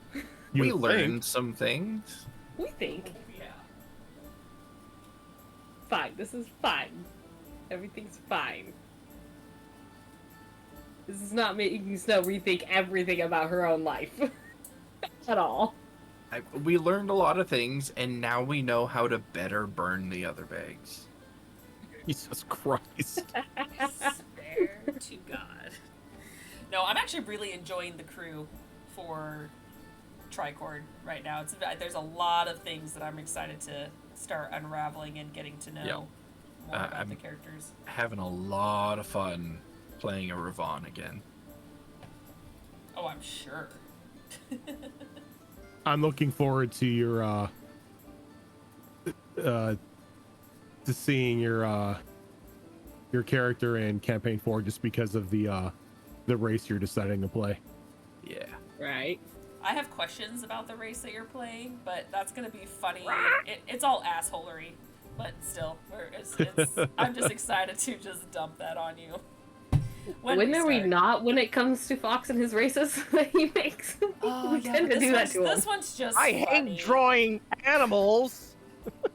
No, I love drawing animals. I just hate drawing specific parts of certain animals.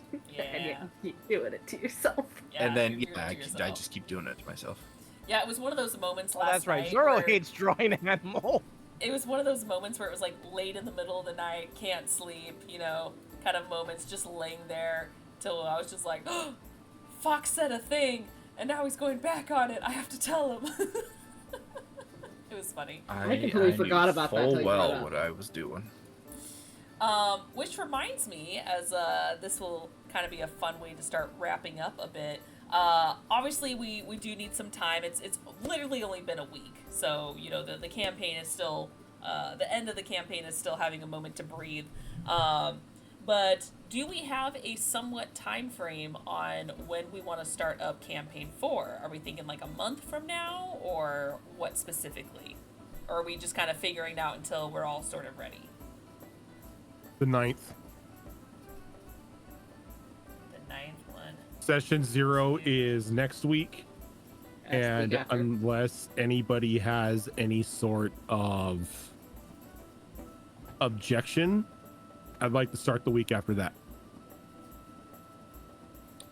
I don't No, have an no, that- objection, but I do have a request. A map. Within the next week, a map. I will have the maps to you for both Tricorn and campaign 4 this week. That way I You will have have- at you least a will week have or so this. to put the map together and get it into your hands. I will have that, and I will have a somewhat quasi-complete list of the Pantheon for those of you who are going the more Holy route. holy route. Yeah. Yeah. Yeah, thank you, please. I want to play a cleric again. I love my clerics. Oh, holy night. I think I might. I think that I'll have goes to my double check. ball. I might have something family related on the 9th, but I'm gonna double check that. Okay. I think that's my only hiccup. And then of course And next Monday is technically Labor Day, but that's just free. I just don't have work. I mean, we could, if you do, we could just push it to the 16th to start. Potentially, but let me get back to you on that, because again, I may have something going on that evening, but I will definitely be there for session 0. I can tell you that. Okay. That'll be interesting. So, yeah, does anyone have any last minute, super secret, super serious, super silly thing that they want to ask anyone? Or forever hold your peace until we do the mini stories. I think I want to hold my peace into the mini stories. Yeah. It's where half my questions I can't ask because I'm like, well, we're gonna delve into that. I know we are, so I can't ask much. Yeah, like I've got an endless list of questions about like rune scarring and Etrin himself after we learned more things about him. I will not reveal rune scarring because rune scarring can happen in the future. Rune scarring is a very possible curse to any magic user. Oh. And I can't ask a lot of these questions until after that particular story is resolved. So maybe we'll just have to do a part 2 of campaign 3 Q&A. When we're like done. Yeah. Like we've resolved everything or not. Yep. done. Hey, it could go the way of the mini series for season 2. I don't have anything silly, but I do have something serious. Yes. One, I'm pregnant. Just kidding. I knew it. Usually after every campaign, I always say this, and I know you guys mean well. Thank you for allowing me to join you on these wonderful adventures and allow me to escape from reality as well as you guys to escape from reality. And as always, thank you very much from the bottom of my heart. Oh, of course, hon. I can speak for all of us when I say that we sincerely missed you. Of course, a lot of things happened with life for all of us, actually, the last couple of years and whatnot. But yeah, no, you were very much greatly missed. We love you. I love all you guys. You're definitely like a second family to me. So I very much look forward and enjoy the stories that we tell together.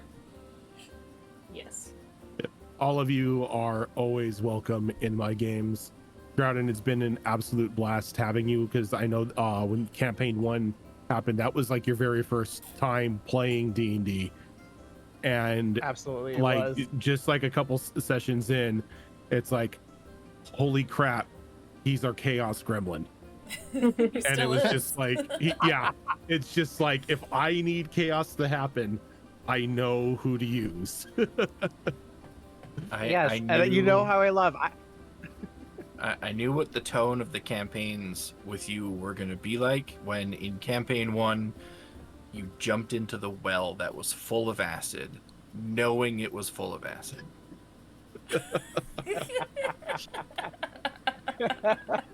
I completely forgot about that.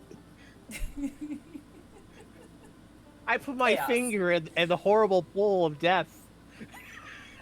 What happens? Look, it was one of Ash's stupid ass moments, okay? And you know what? I was happy to share that alongside you, Groodz. I do. Plenty more to happen, plenty more chaos, and there will be. You'll hear the same exact speech at the end of season 4.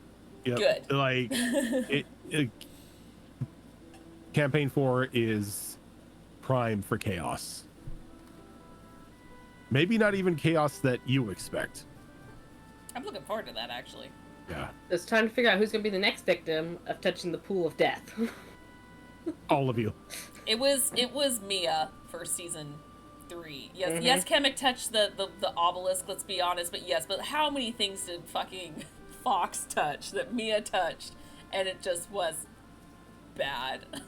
I'm just happy at least one of you is fine with pressing the shiny red button when it's presented.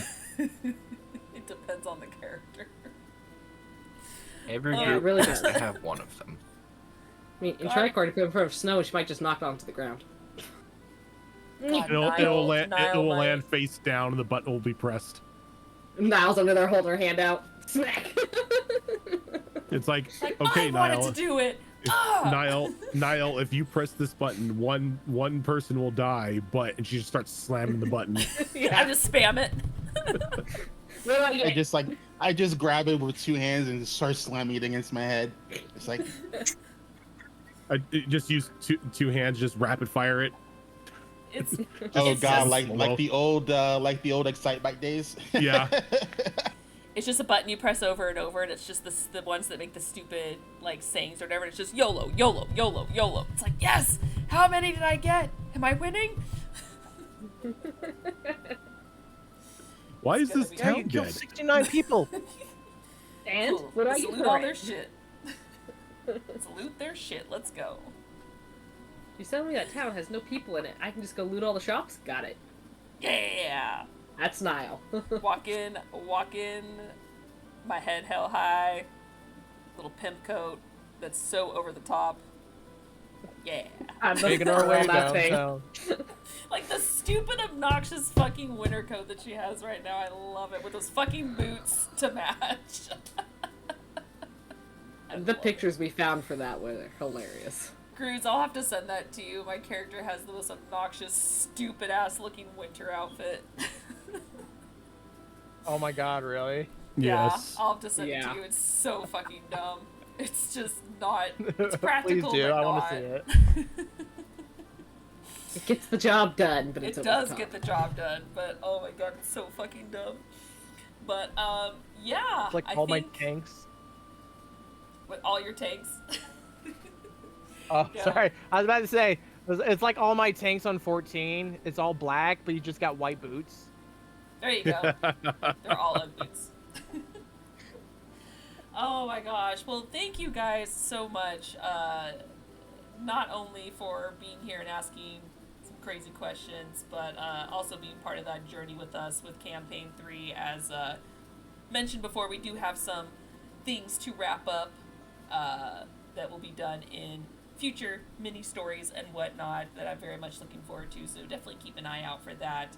But for now, we say goodbye to these characters as we will move on here very shortly to Campaign 4, where a new story, world building, and chaotic crew will ensue upon the world. So very much looking forward to that on both the player and DM side. So this will be a really fun story. For those of you who don't know, it will be set up in, I think it's called the Lost Kingdom, which is where Molly is from, was originally from Campaign 2. So we're going to be exploring that part of the world. If anyone remembers the map from Campaign 2, you can kind of sort of see a tish of the islands where they start, but they're way the fuck out there. So it'll be very interesting to see what we explore there with the primordial powers and all that. So yeah, we'll see what goes on there in a few weeks. But for now, this is where we're going to sign off. Thank you guys so much again for joining us for the Q&A. Thank you players again for unveiling so many fun questions and answers. As yeah, if you guys enjoyed this, we do have plenty of other shows that you can pop in and check out.